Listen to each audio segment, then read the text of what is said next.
Hello and welcome to episode 219 of the Nerds at Large Gaming Podcast. I'm one of your hosts, Darby Hallman. I'm Jeff Mayo. Jeff, they probably started to think we're never coming back. Yeah. They thought we were done. They're like, finally, they're done. Video games had killed us finally. Yep. But can't get rid of us that easy. We back in the saddle again. COVID tried to make sure the podcast never happened again. Actually true. COVID actually did try. COVID has gotten both of us now. Yep. But we came out stronger, came out the other side. How you feeling, Jeffrey? Feeling good, feeling good. Good. And we are here to talk about a lot of video games, ladies and gentlemen. Games. Because this has been a 3-week break of this podcast, probably like the longest we've ever had, or at least close to it. Yeah. So we have a lot of games we have played in the meantime. So the first part of this podcast is probably going to be pretty beefy, I would have to imagine. Indeed. So I say let's just get into it. All right. I guess the only housekeeping is go watch the summer our summer betting special thing for this year. We have like a intro video with all the different questions, and we have a very interesting format that Jeff did. You go see what the format's going to be. So look forward to another video coming up soon with the actual official start. Yep. Plan on recording that this week. Have to, because or it's not just not happening. The clock is a ticking. Yep. All right. Yeah. All right. Let's get into that first thing. This is kind of gonna have a bit of a news in it. Dari, have you actually watched the trailer for this? I have done. Good that. boy. You did your homework. MultiVersus Darby. We got a new alpha. We got a trailer. We got new characters. They're just giving it all of the good stuff. Mm-hmm. We don't have to be all secretive and then accidentally say things like we did before. Yep. Whatever. Yeah, we can talk about it. We were in the other beta. Yeah. They said, yo, people can talk now, and the alpha's out now anyway. So it's like, okay, well, we can talk about everything. Yeah, it's out. I say we start with the trailer before going into the alpha. And you go with that? I think it was a really good trailer. I think it was a very good trailer. Yeah, nice and cinematic. Had fun little cute things as far as the interactions, especially Harley and Taz. I think it's a highlight. Yes, and I think it's smart of them because so many things with MultiVersus, I feel like we're all just gonna have a big magnifying glass or whatever over the marketing cycle of this, because I'm sure you agree. I think this is a game that could either succeed or fail based off of how it's marketed to people. Yeah. I think it has the game could be really good, but if it's not marketed correctly, I could see the game could crash and burn just because it's a hard genre to get into. It's a lot of other IP holders have tried this before to varying degrees. I think this was the best one, but they've all tried this type of thing or whatever. So I feel like there's a lot of healthy skepticism, but it's you have to kind of break through that. And I feel like I'm very interested to see how they market this to casual people and to hardcore video game people and everything. And one thing that immediately with this trailer, I think it's smart to, even though this is a big crossover with it's gonna probably have Rick and Morty versus Bugs Bunny or all this other stuff, I think it's smart to kind of lean into the cartoon Looney Tunes Scooby-Doo-esque shenanigans. Yeah, which I think, even though they have serious characters, it's very much leaning into slapstick cartoony. Especially let's say Arya is probably the one that's announced so far the most serious, partly because serious live action drama, and I think right now before the characters are announced, she's the only one who really fits that bill. And it makes it easier to fit her into that part, because they gotta make it a cartoon style now, just because of the art style, right? Which is different. And what I like about the trailer as well is it focuses on the 2v2 aspect of the game, which is something they're really pushing, even though obviously 1v1 and free-for-all are options in the alpha and the game in general. And I like that pretty much every attack you see everyone do is basically a move they actually have. There's a lot communicated in that trailer, even more than you would think on the surface. It was pretty much every move was something you can do in the game, and the 2v2 thing. And it was just altogether, it seemed like it had budget. It's definitely not like a Smash trailer, but it definitely looks like a step up from any Nickelodeon or any of that stuff or whatever. So I think that's a trailer that's going to be good enough for some casual people to see it and get interested. For sure. And Iron Giant. Iron Giant. Yep. Nice reveal. Yeah, it's so it's so beautiful with the Superman. I'm very excited for whatever voice lines they're gonna have. I'm very curious, because in the trailer they have him with the Superman S on him, but in the model thing they have on like the website, it doesn't. So I wonder if that's gonna be like a little skin or something. Yeah, I'm sure. Like we've really only seen like the Shaggy skin, basically, right? Like, oh so no, they're gonna. there are plenty of skins in the alpha. Oh, really? Okay, I hadn't seen. They can be kind of hard to unlock, but they have a lot of them. Or I think the alpha has less, but the last technical test we did had like I think multiple per character. Okay, For the most part. I didn't see those. Yeah. Interesting. What was I say? Oh yeah. Also, it's a thing very important to point out for Iron Giant. He is going to be that big. In the game. Do you have more information though? Yeah. In an interview, one of the main programmers or something said, "Yeah, he's double the size of the other characters." Nice. So because people were wondering, based on that trailer, the end shot where they're all lined up is Iron Giant to scale, and it turns out he is. That's amazing. Which is also, if I'm very curious when he comes out and how he feels and plays and everything like that, because if they can nail the fact that if he works and he's twice tall, that just opens up to other characters like Godzilla and King Kong have been talked about and rumored. And they can just make them bigger. Then it's like, okay. Because if they had to downsize them, it's like, okay, then it's just a giant lizard, giant robot, giant monkey, which would still be cool, but that takes away part of what they are. For sure. I mean, and that just gives them the identity where I'm like sitting here. I'm sure neither of us can fully say, like, I wonder what that's going to be like. I mean, I'm sure there's going to be some like benefit and con to being that big. It's going to be like the hitbox is huge. Yeah, hitbox is huge, but you also probably like it's hard to launch you or something. Yeah. I imagine they're going to be like the heaviest of heavy characters and probably very slow too. Yeah. So like, that's just going to be interesting. It's basically like, if they put Ridley in the game but didn't shrink Ridley, it's like it's basically what it's just like. But people are gonna be looking at that and you look at Sakurai, it's like, you didn't have to. You didn't have to shrink Ridley. You didn't have to shrink. You didn't have to wait that long. And Iron Giant will be playable in the open beta in July. And I don't know if I mentioned this to you, but it has been confirmed by one of the devs that your progress in the open beta is transferable. So nice. Unless they cut it at some point for a certain amount of time, it's pretty much early access launch. Basically, the game basically launches in July. Pretty much. Marketing wise, it doesn't, but for all of us gamers out here, and it basically, which awesome. That's great. All for that. Yep. And also some other things before we get into the actual gameplay, as far as updates on leaks and everything. People naturally tried to data mine it. They did a much better job of scrubbing it, so making sure there isn't much there. But important things to note is LeBron and I'm blanking on his name, the little gremlin dude, the dude from Gremlins, have a lot more voice lines. So than everyone else, you mean? Yeah, the characters that have not been announced / released yet, and more than the last beta. So odds are those are going to be the next two characters announced. Pretty much. And also something important to just say, Taz and Iron Giant were announced, and they were part of the leaks and part of the group of characters that had a bunch of voice lines and everything. Right. So it's safe to assume the rest of that list is also going to be... Who else was on there?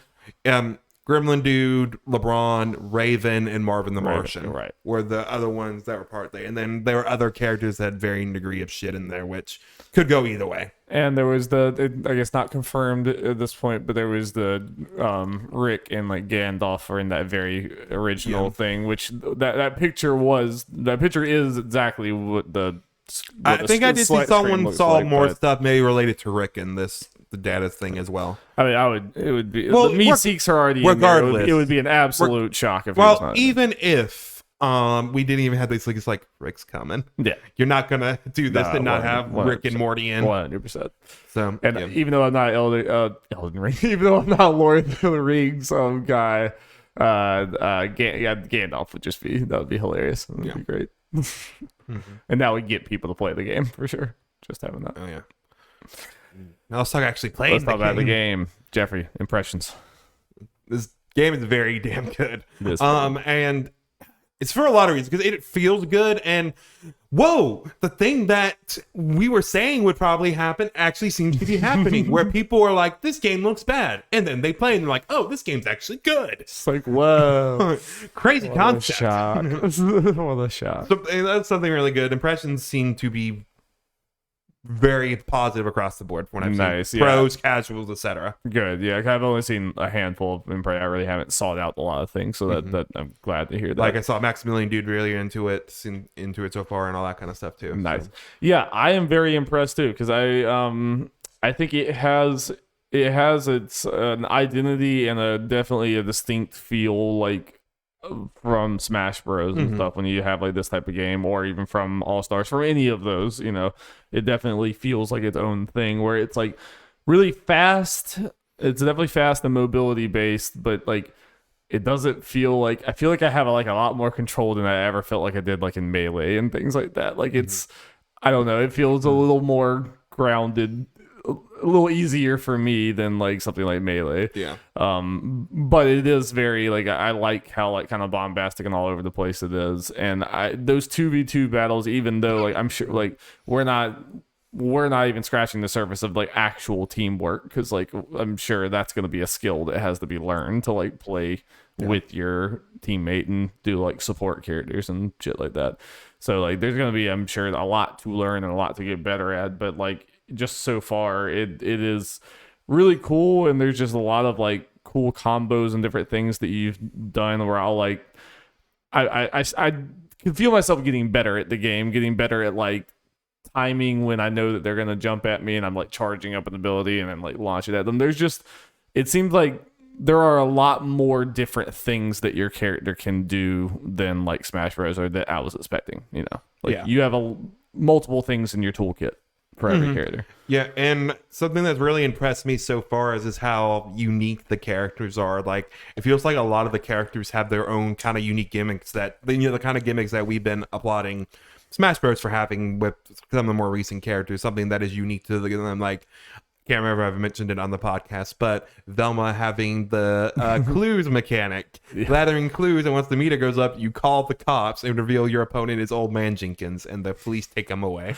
Which I still haven't seen happen, but like, Also, something else that is crazy. I had this happen to me the other day when I was playing, fighting Taz.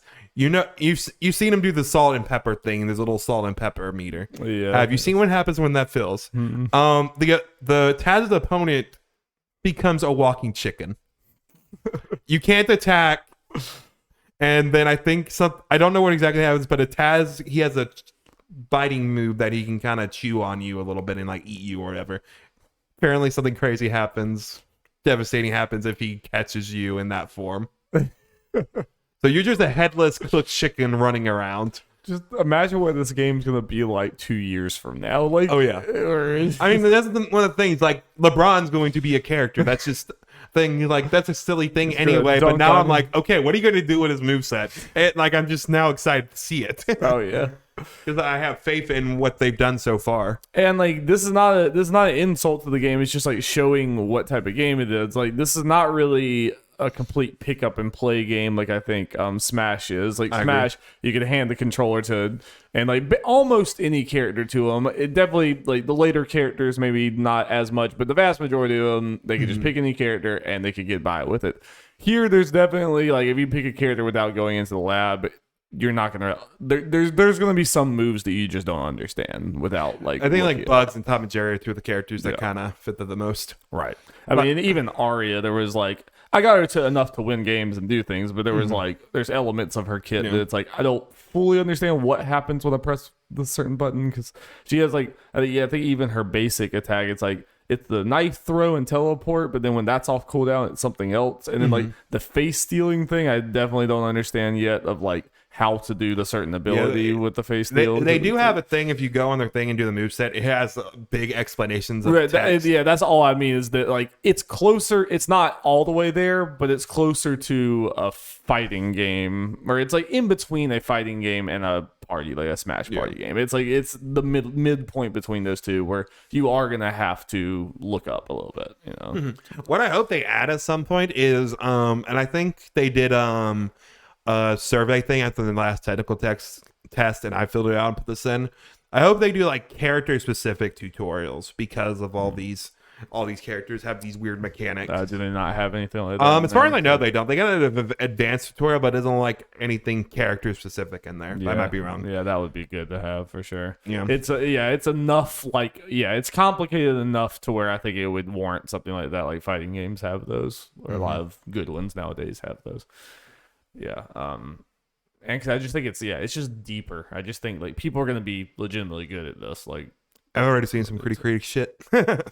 Yeah. You definitely feel powerful. I mean, it's like, and I just feel like I have agency in this game. I feel like it's not like my criticism in a lot of these type of games, these Smash style games, is just like a lot of times I just feel like I don't have enough control over my character, and some of it's my own skill, but it's just like I feel like I was able to jump in here and immediately understand what was going on and do things, so it was good, you know. I guess the thing also important to mention is so far that online pretty smooth. Have not had any roll back problem, Nickelodeon, baby. Been getting matches immediately. Have not really had like, any hiccups I know whatsoever. people immediately ask, why isn't there a Switch port? I think the online is a big part of it. They potentially could not get this to work on there, and especially to the free to play, that's just a giant focus for them. Yeah. Yeah, especially I think it's smarter to lean into, especially if, like you said, you are doing a free to play thing. I think it's smarter to lean into you're not going to have any freaking problem playing our game, we swear to God. Like, I think it's better to lean into that than having your game on Switch. And they already implemented crossplay in this last test, and I know they have a little icon, so we played Xbox, PlayStation players on our PCs. It's like, again, no issues whatsoever. Nope. And I would say the matchmaking, everything is pretty quick. Yeah. If anything, maybe like in between stuff, selecting the perks and everything might be a little long. Or the amount of time they give you might be a little long. Because if people just kind of use all the time, there might be a little too much time in between. But actually finding the match is quick. They give you the option to go to the training room, and it's like, what's the point? I'm at a match. The moment I get in there, pretty much we've had a match. I'm sure that's going to be used whenever you're like in the ranked ladder and you get up high in the ranks. It's probably going to be like less people queuing, so you might have some queue times then. But like, for us, we have not had any need for that whatsoever. So I am optimistic about this game, which, I mean, if anyone announces they're making this type of game, I'm like, from the onset, I'm like, okay, you have like a 90% chance of failure. It's just how it goes with these games. I am actually at a point with this game where I am expecting it to actually do really well. You know? It's like, I've kind of had this. It's like it had to earn, it had to get there, but I don't think I've been able to express this on the podcast since we weren't able to talk about it. But I think I've mentioned to you that I feel like the best chance this has to fail at this point, after playing the game and seeing all this stuff, is if the monetization and support after the fact is bad. Yeah, and if it could do well by our standards, but if Warner Brothers just decides to pull the plug, I mean, that could always happen. But I think final thing to talk about here before we move on is this definitely seems to have a budget, and with that budget, they're able to do a bunch of things to kind of help it compare favorably to Smash with the fan service, mainly because they got most of the voice actors from the known voice actors for these characters, and just hearing them interact, and even like little stuff like with Smash, like even just with animations, like especially not playing and watching streamers do and able to look closer, like some of the animations are saying, like Tom and Jerry specifically, because it's literally everything is them fighting each other. It's awesome.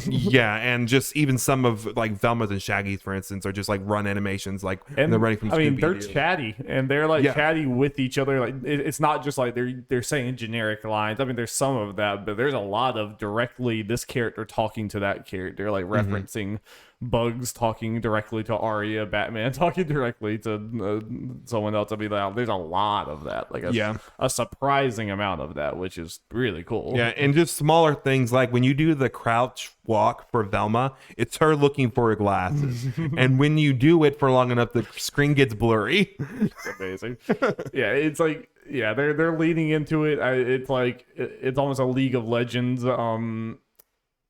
level of we're just gonna make this game crazy. We just gonna give people crazy. And again, the fan service, they've also added They've also added in skins that also have different voice things to pretty much do the Echo Fighter / special costume role from like Injustice 2 and stuff.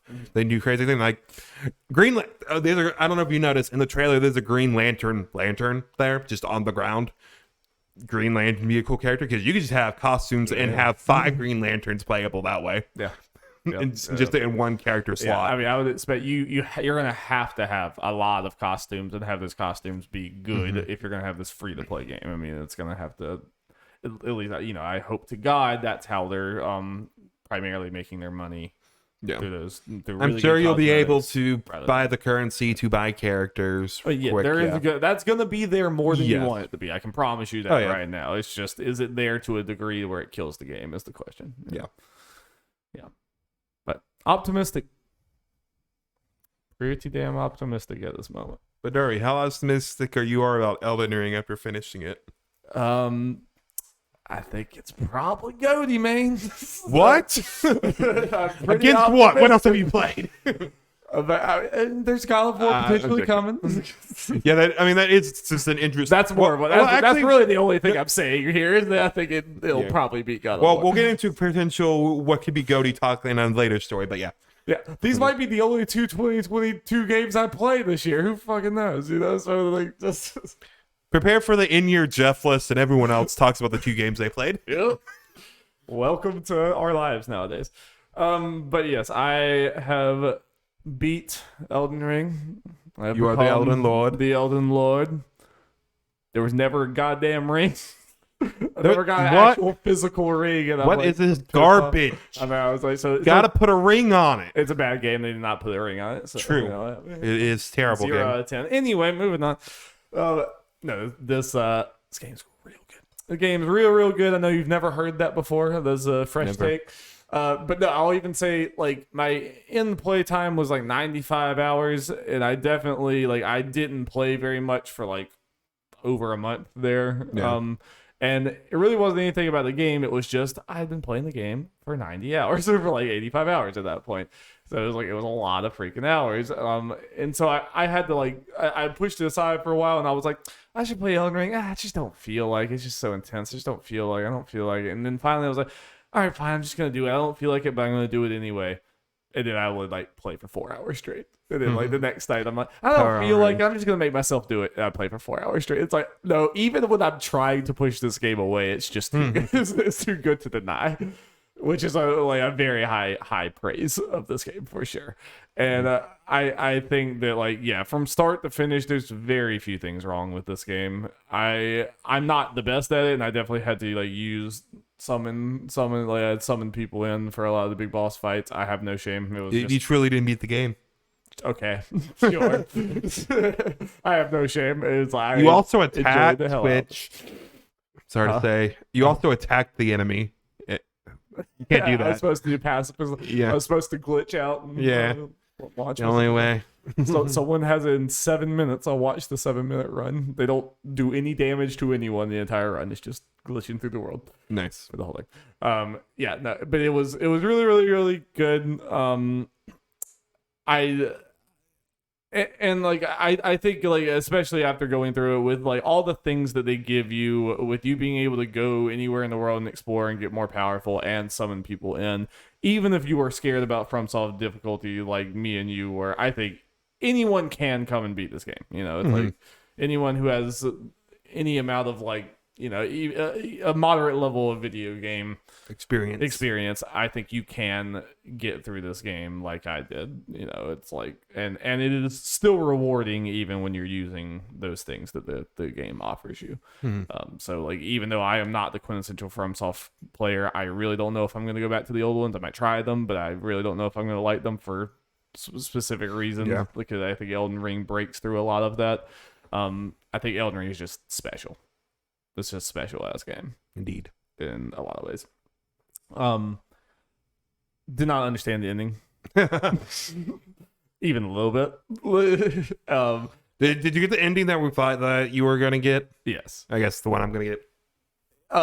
It's pretty underwhelming, to be honest with you. I mean, not just because I didn't understand it. The ending cutscene is a minute long. Nice. It's kind of it's not very visually interesting. It's just kind of some words are said, the camera pans up, a big light shines, it's done. It's like, all right, fine.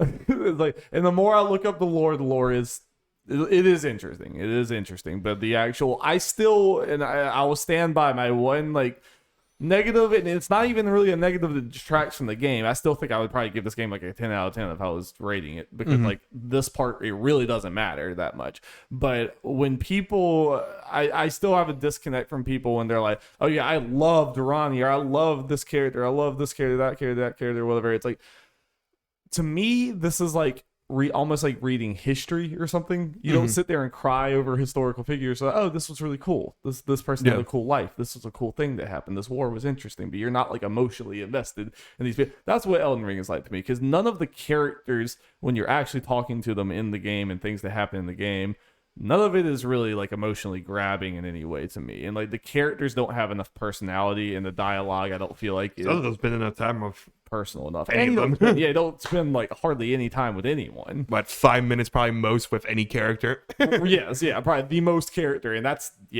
5 minutes. I think it's probably under that. I don't think there's probably any character that gets that much screen time. That's how little there is of like character interactions in this game.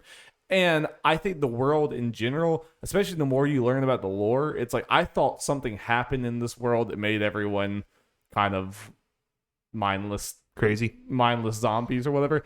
That is not true. This is supposed to be the real world. Like when you're seeing soldiers and stuff, they're normal people who apparently had factions and beliefs and all this other stuff. Does it feel like that at all when you're going through the world? Like it feels not empty in that there's monsters and stuff everywhere, but like all those soldiers they feel like video game NPCs. They feel like Goombas. You know, it's like they have no more personality than a Goomba to me. And that is Excuse me, Goombas have more personality. How dare you? I mean, the faces they make, they probably do have more personality, honestly. So that is something that like I can't really agree with people. And it's not even really, again, this is a video game. This is a Mario game. Like that is the level of like it's gameplay. Yeah. It's like there's this cool lore on top of it, but like the world itself is not very immersive from a emotion standpoint, if that makes sense. No, I agree. You know, yeah. But again, it's fine. I think there is a way you can merge these two concepts. I think you could make a game that like, and a lot of people say Sekiro is kind of that, because it's a lot more focused on one character and the story and everything. But yeah, so it's like the characters are never really going to stick with me. The lore and the gameplay and everything is really the strength. Can I have a prediction for you? The Game Awards. Elden Ring's going to be up for Best Narrative. Oh, yeah. And then Xenoblade isn't, and I'm going to be mad. I mean, yeah, it is weird because the lore is very interesting, but yeah, I still certainly like if God of War doesn't win Best Narrative over this for me, that's because God of War fucked up. That would be like a colossal failure. Because, like, yeah, like, Elden Ring narrative, as far as playing the game, the narrative I don't think is very strong. Yeah. It's when you look everything up afterwards, you know. I'm expecting to have, in the next 2 months at this point, maybe 4 games I would put above it in narrative. Yeah, which it's just, I mean, that's not why it's like a 10 out of 10 for me, you know. It is not the reason. But again, that being said, I wouldn't say I'm a full FromSoft convert, because I do legitimately worry about any of the previous games. I also have that fear, because part of the reason we like about it is the open worldness and just everything that kind of revolves. Like even stuff that would be considered normal FromSoft stuff, the way that it fits into the open world is why me and you love Elden Ring. So I can definitely see us trying the other ones like, this is fine, but it's not feeling it nearly as much. Yeah. And just from what I hear, there's a lot more of you having to go through a lot of the same content over and over again and backtrack and fight your way to a boss and do all that stuff. I loved it in Elden Ring. There was like maybe Renala was like the worst it got, where you had to like dodge a boulder and run up a hill and get in the elevator to get to her to fight. And it was more tedious than anything. And I hate that shit. But like that was like almost always you had a spawn you just spawn right outside of the boss door and just like go right back in. That's like way better. Everything I hear in Dark Souls, that's very much not the case, and like that's the type of shit that will make me just quit the game. Yeah. You know, like I don't have much patience for that. So I'll probably try Bloodborne. Emphasis on the try. Try on my fancy PS5, though there's no PS5 port, so What's the fucking fucking point? point? No Yeah, 60 right. frames. It'll be out someday, Darby. Right after Silent Hill. Might be coming.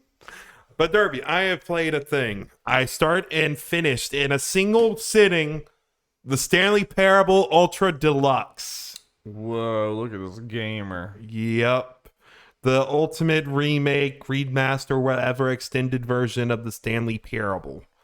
I don't know how to talk about this game, Darby. It's one of those games where literally the story and everything is the game. Like, So it's sort of anything you say would ruin the game. Basically. Yeah, and spoil it. And this is a game that is best played.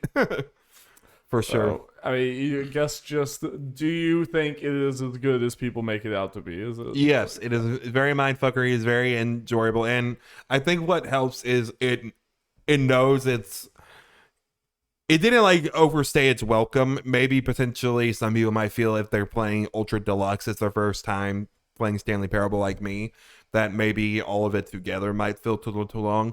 I do feel like this is one of those games that, without going into it, people might get more out of it if they had played Stanley Parable when it originally came out. But I still loved my time with it, and yeah, the game's really short overall.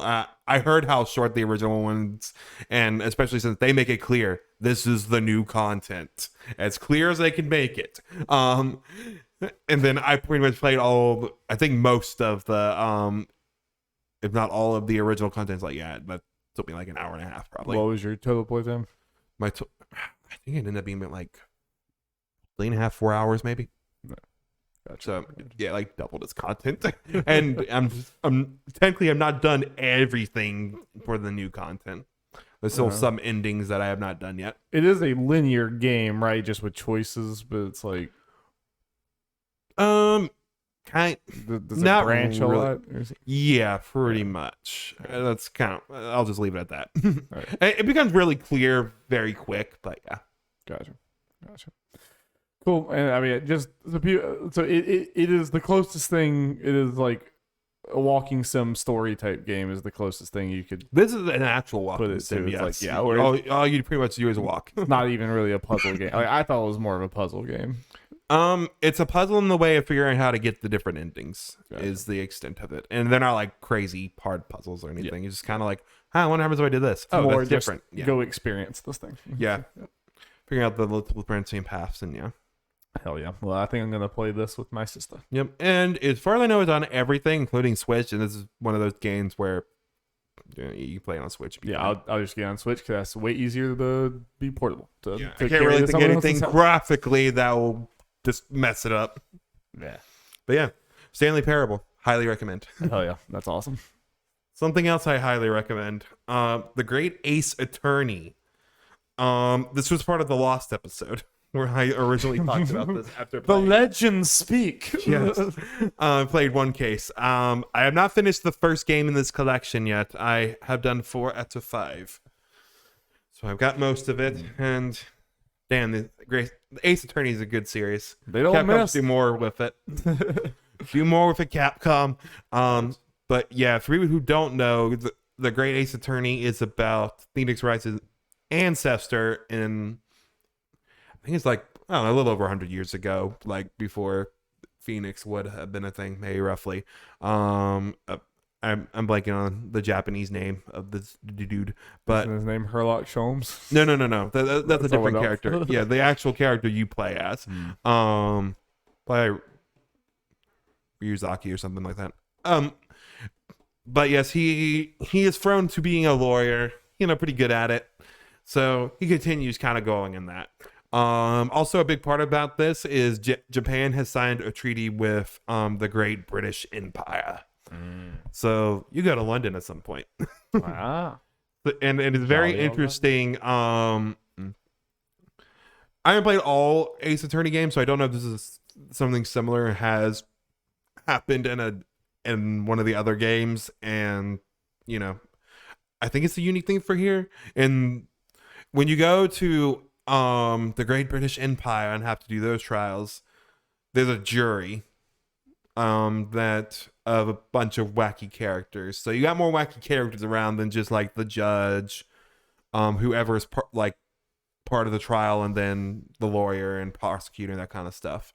And the whole point of the trial is to make the jury decide, innocent or guilty. But the jury can decide at any time during the trial. Oh, so they got this scale and behind the judge that people shoot fire in to weigh it. So very early in the trials, they're like, one of them was like, "I've heard enough. Oh, God. Guilty."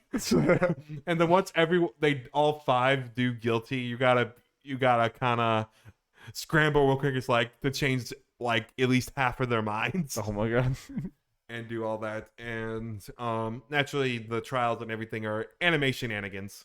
Right. Like all these murders, and what actually happened are just crazy and just like nonsensical. Even they kind of, it's like the odds of this actually happening is it's like, yeah. And it's crazy. And as you mentioned, Dari, it's a character called Herlock Sholmes. I have no idea where they came up with that name. Very just original. This character is great.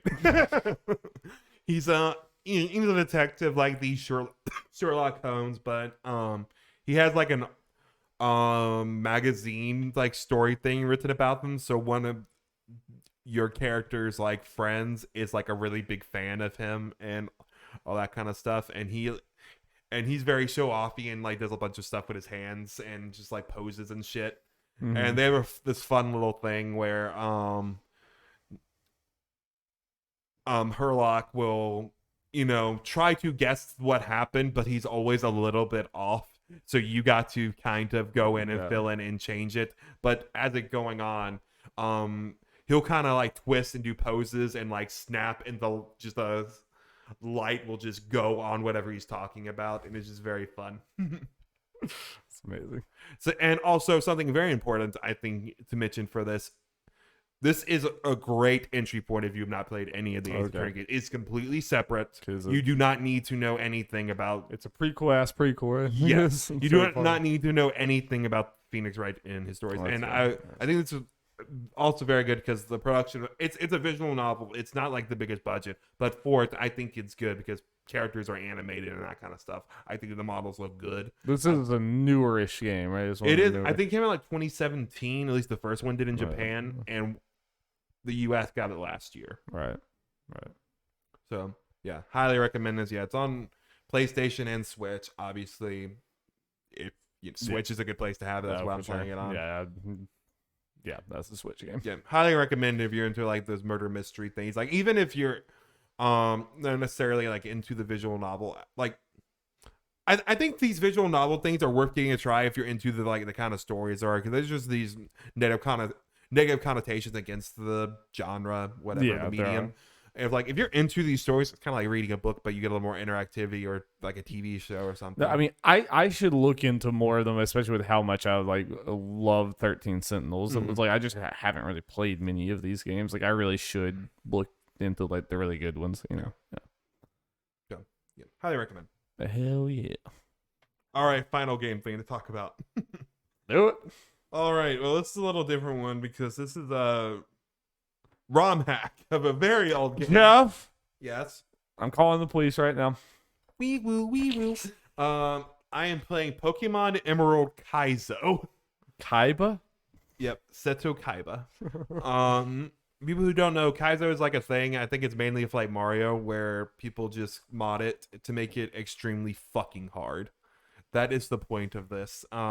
This is the very hard mod of Pokemon Emerald, and dear God, is it hard? If anyone can handle it, it's Jeffrey Mayonnaise. If Jeffrey Mayonnaise people can't handle it, people try to Nuzlocke this thing, and those people are fucking insane.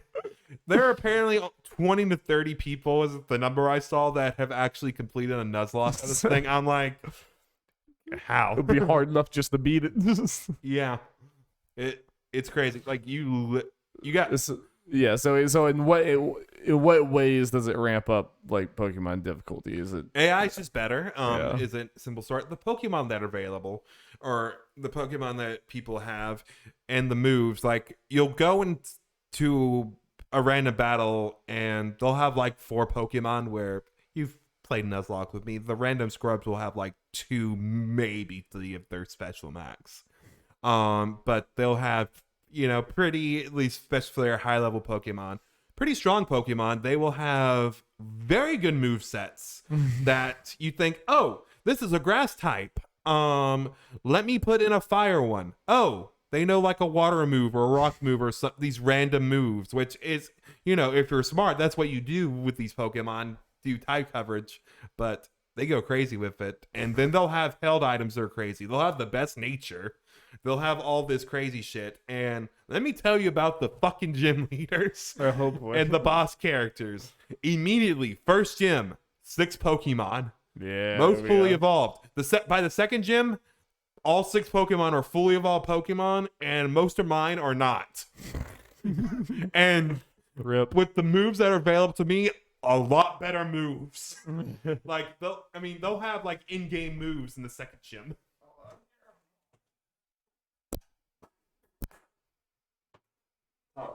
Talk. They'll have all these in-game moves, and Darby, I only have 3 badges.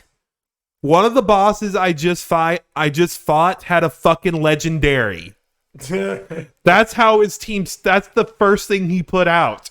It's like, you're telling me you have 6 Pokemon. The first thing you throw out is a legendary. I only have 3 gym badges. What the fuck is this game? Like, how many times do you think you're dying at these gyms?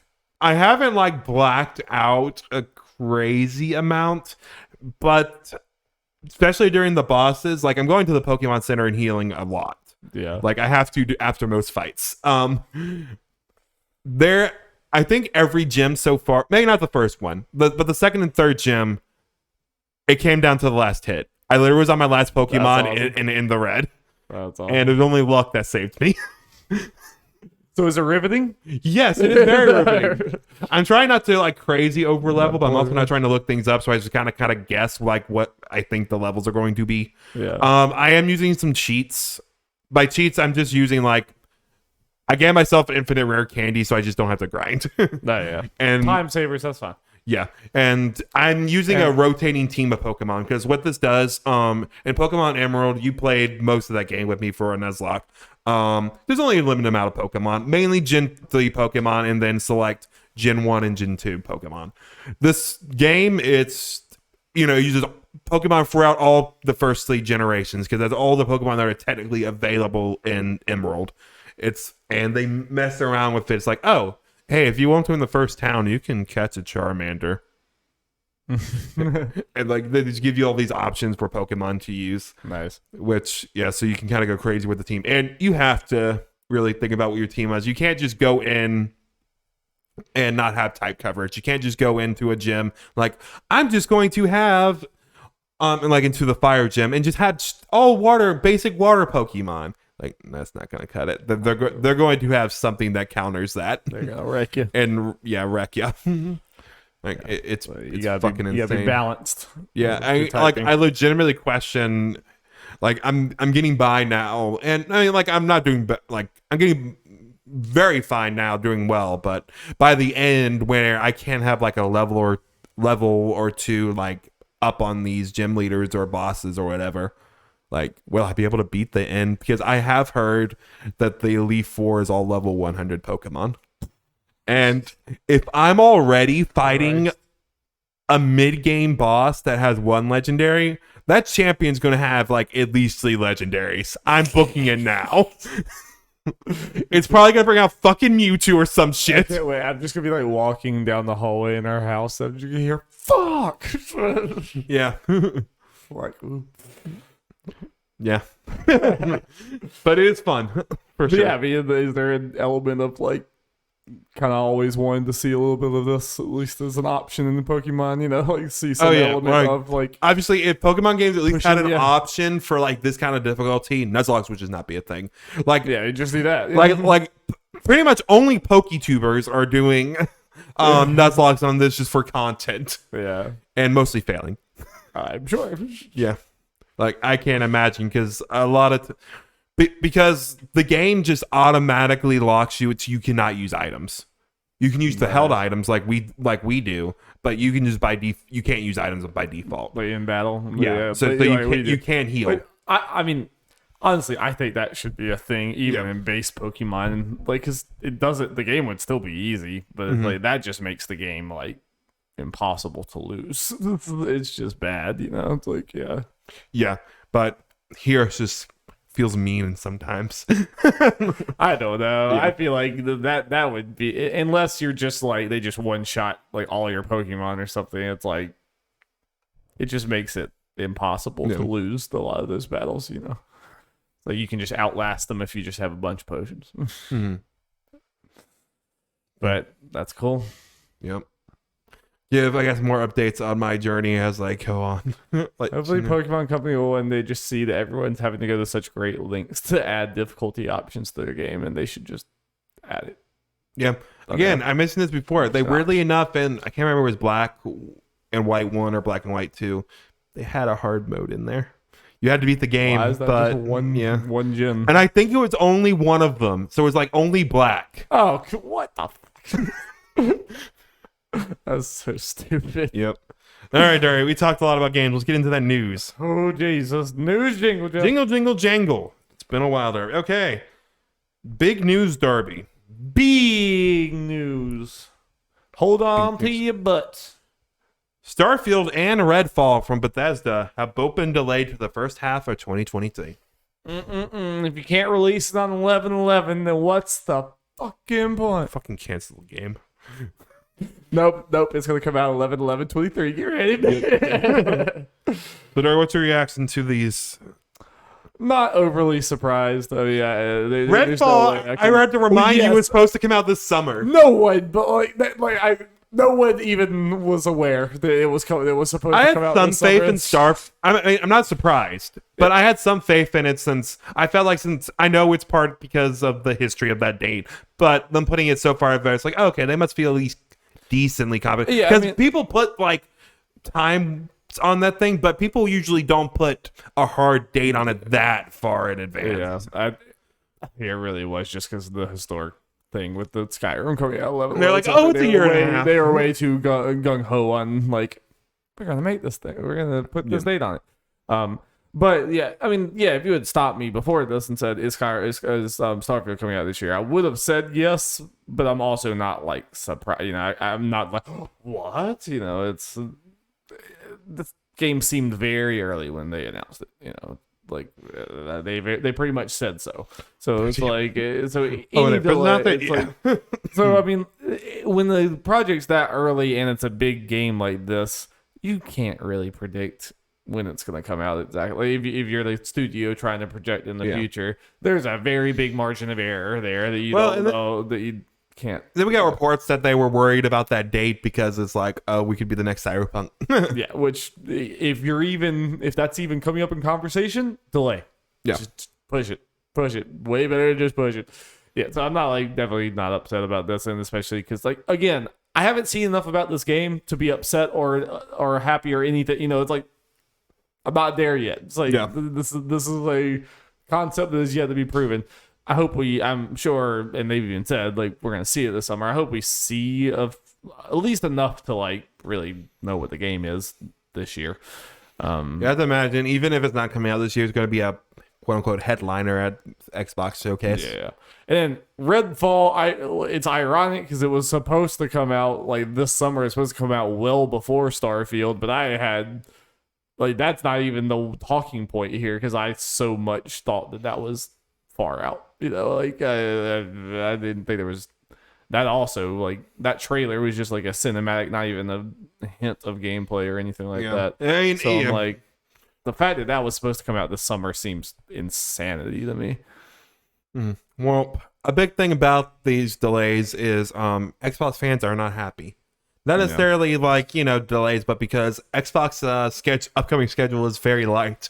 I don't think they literally have no games this year. I think you should be a little upset because, and it's not just because it's not just this one year.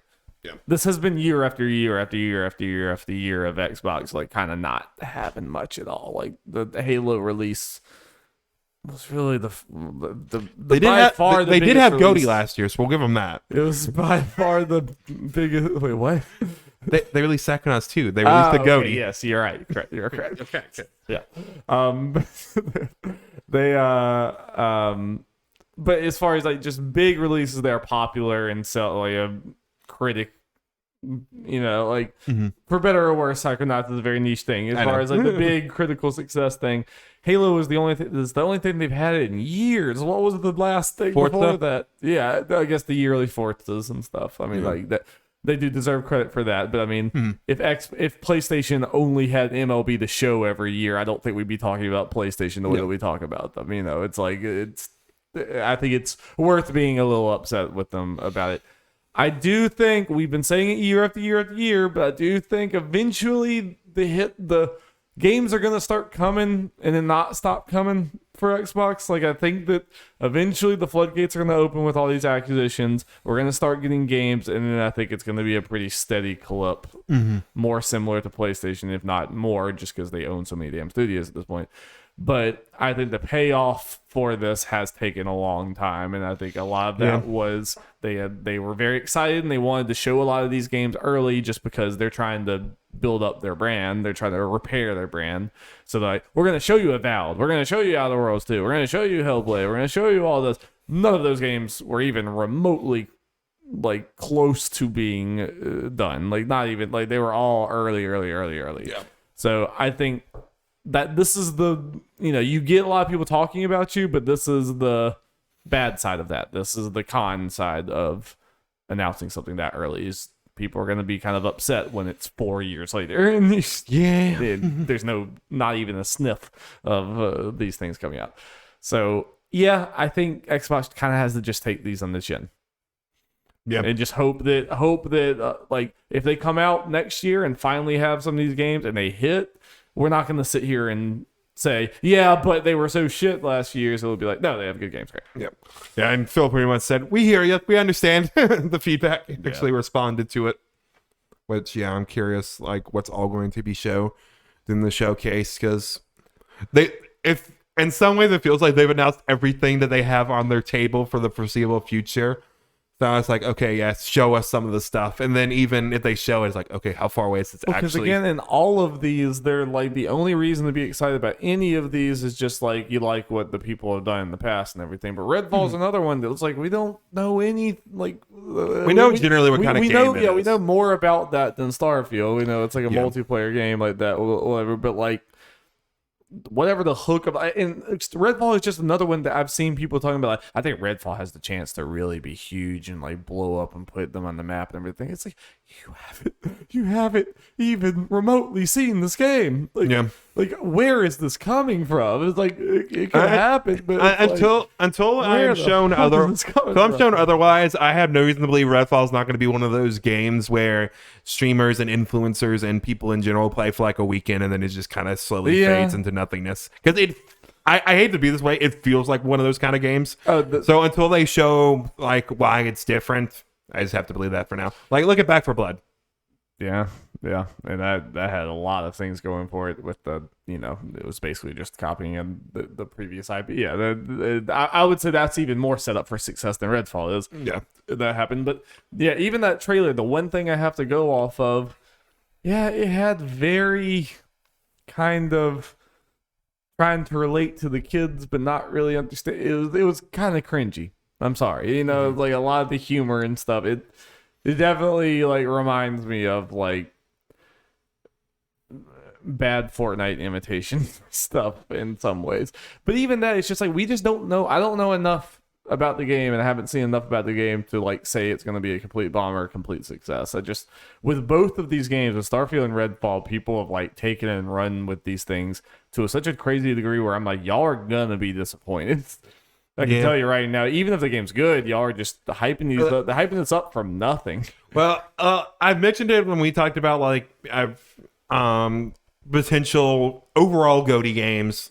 like for Game Awards and stuff. Starfield bring out one of them. Part of it is just because everyone, like you said, everyone else brings it up. But I'm kind of with you where it's like, I don't know where this is exactly coming from. I know it's Bethesda.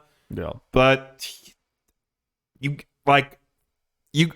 people listening, y'all as a whole have not completely enjoyed a Bethesda like game studio game for a decade. Yeah.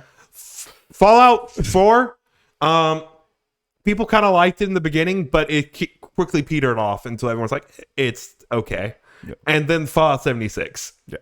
No, yeah, I mean, yeah, because that's a good point, because they like whatever the next FromSoft project is, something like that. Like, you know, they could just Expectations are going to be like it's called Doug's Fist. And be like, oh my god, Doug's Fist! I'm so fucking excited. It's like, I mean, like, just me, Doug.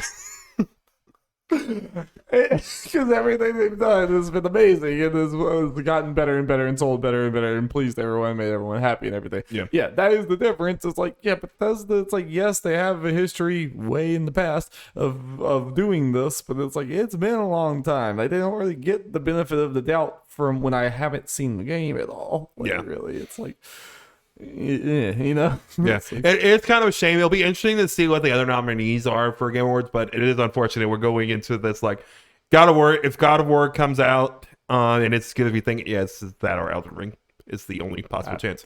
And thinking off the top of my head, Horizon's the only other one I can think of that's going to be nominated. Yeah, but after that, I'm like, I don't know. Xenoblade, let's go, please. Nah. Yeah, I struggle to think of like anything. I mean, there might be some indie game or something that surprises us, but it's not a lot. Yep, be interesting. On you. But Dart, I don't think you watched this. You'll have to go my word on it. You know what else was interesting? I saw half of it. Okay, and it was bad. Yeah. The Gotham Knights, trailer gameplay thing. We got a little more information. The last gen versions have been canceled. So they can fulfill their vision more. But then I watch the gameplay thing. I'm like, this could run on last gen from what I'm seeing. I hate usually people say that, but in some ways it looks worse than Arkham Knight. Is this game still coming out this year? Yeah, October. As of right now, anyway. This is gonna be really bad, Jeff. Like, I think this is gonna be like 5, 6 out of 10 bad. Like, the animations do not look like a finished game at all to me. Yeah. Like, at all. It looked like an early build version of a game. Well, not early build, but like mid build version of a game. Like, whenever he does Nightwing, does these flippy flips? Yeah, it was like the flips were bad, but the like dodged, like he would attack one person and then I think it's just lock on, but he like just kind of did this through the ground. He just kind of moonwalked through the ground to the other and then moonwalked through the ground to the other. I'm like, oh wow. Like, this looks early. Like, this looks, it's bad. Yeah. It's not just like the game looks unfun, it's like the game looks unfinished. I think it's gonna be pretty special, especially bad. Yeah, the state of us in now, the Arkham fans are not going to be satiated with this. That's for sure. Nah. In fact, probably be angry more. Okay, prediction. This is going to, like, if this turns out being bad as it looks, people are going to take out their frustration and anger on Suicide Squad some. What's the example I was trying to... like people did with Guardians after Avengers. Yeah, or just like there'll just be even more pressure on Suicide Squad. It's like, if you mess up... Yeah. Loud. If you mess up, DC games are dead. I mean, because it's also not like, even regardless how it looks, like, I've been trying to be more positive about like the changes, like especially looking at it now, like where we're at this point. Seeing more gameplay and everything. Like, some of the design decisions even from the game are not particularly great to me, or not something I would want. Like, I love them saying like, okay, it's not gonna be focused on Batman, at least, even if it's still the Gotham like Batman family. It's like, okay, you get to play these other characters, but the decision to just kind of have the story not matter what you play as or anything, and just the way the cutscenes seem to be done does not seem good. Yeah, it's too much to try to juggle, to try to be like someone can play this solo or with up to 4 people or something you can play with. No, it's that? One. No. That was apparently not true, okay. Unless it was a mistake and they're going to announce it later. But well, I mean, but still, you could have 4 different characters in there. So I get like, and they also said that you can play as any character in any mission. Yeah. Right. So like. So there'll just be missions where like you're playing as Batgirl, but it's a lie. She's not actually there because like when you go to the cutscene, it'll just be Nightwing, or it'll just be a very weird cutscene where some characters are just kind of standing there or something. Like that sounds like hell to develop and actually make like worthwhile, like make feel impactful from a character perspective, like story perspective. Like it works when it's fucking Marvel Ultimate Alliance goofy bullshit, hit a bunch of buttons, go on or whatever. But like this is trying to be like a Arkham style story clearly, but like I think it's somewhat clear to me that this whole multiplayer thing was something kind of forced on them. Yeah, that was just like, it feels like you were making a story game and you just like shoved this in there, and I think that's gonna be the thing that kind of breaks it in a lot of ways. Well, yeah, but yeah. I feel like this game would do better, again, have the multiple people playable, but have each of them kind of have their own missions. Like, you know, this mission only includes so-and-so.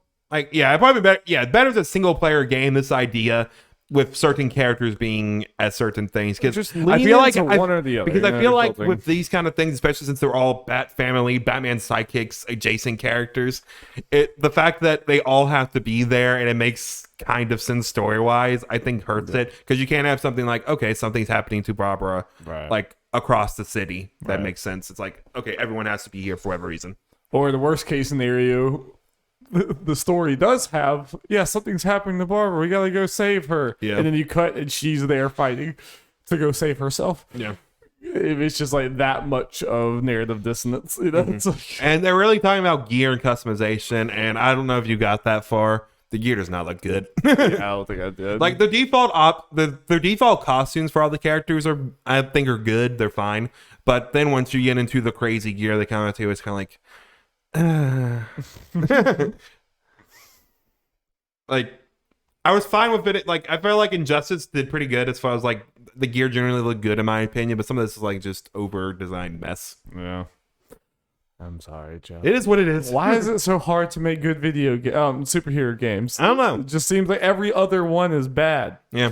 At least we got Guardians. Guardians and Spider-Man. Yeah, Guardians and Spider-Man. But Police, Suicide Squad. Weirdly enough, I have more faith in, like, some of the stuff I said could apply to Suicide Squad, but just what we've seen and everything, I have more faith in that. But like, we have seen more of Gotham Knights. You know, it's like Suicide Squad could, you know, we could see something that like narratively kind of fucks that up too. But I mean, at least it just makes more sense for them to be traveling as a group anyway. I don't know. Yeah, and the story hook just sounds more interesting. Just the way to do it, and 100%. And we saw one gameplay trailer, so I could change, but the gameplay trailer just looks so much better than Gotham Knights. Oh yeah, it does. It does. No, Gotham Knights. Even when everyone's like, okay, it looks bad, I'm like, okay, it's probably just gonna look boring. I was like, oh no, I mean it looks boring, but it also just looks like unpolished. And Suicide Squad is just the DC based Sunset Overdrive with crazy boss battles. Like I'm in. Yeah, I mean the story hook is just so good, and just the thought of like, you're just gonna fight all the different Justice League are gonna be different bosses across the story. I know we've talked about it, and odds are they won't do it, or at least not all of them. But I really hope they let us at least kill one or two of the Leaguers, just for the narrative. They're not gonna full die, I don't think, but they could. Yep. All right, Darby. Time to talk about Last of Us. We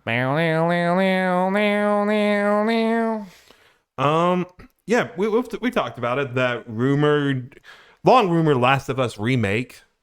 Should it be made? I don't know, but apparently it is. Feels a little unnecessary. Yep. But according to Jeff Grubb, might be launching this holiday.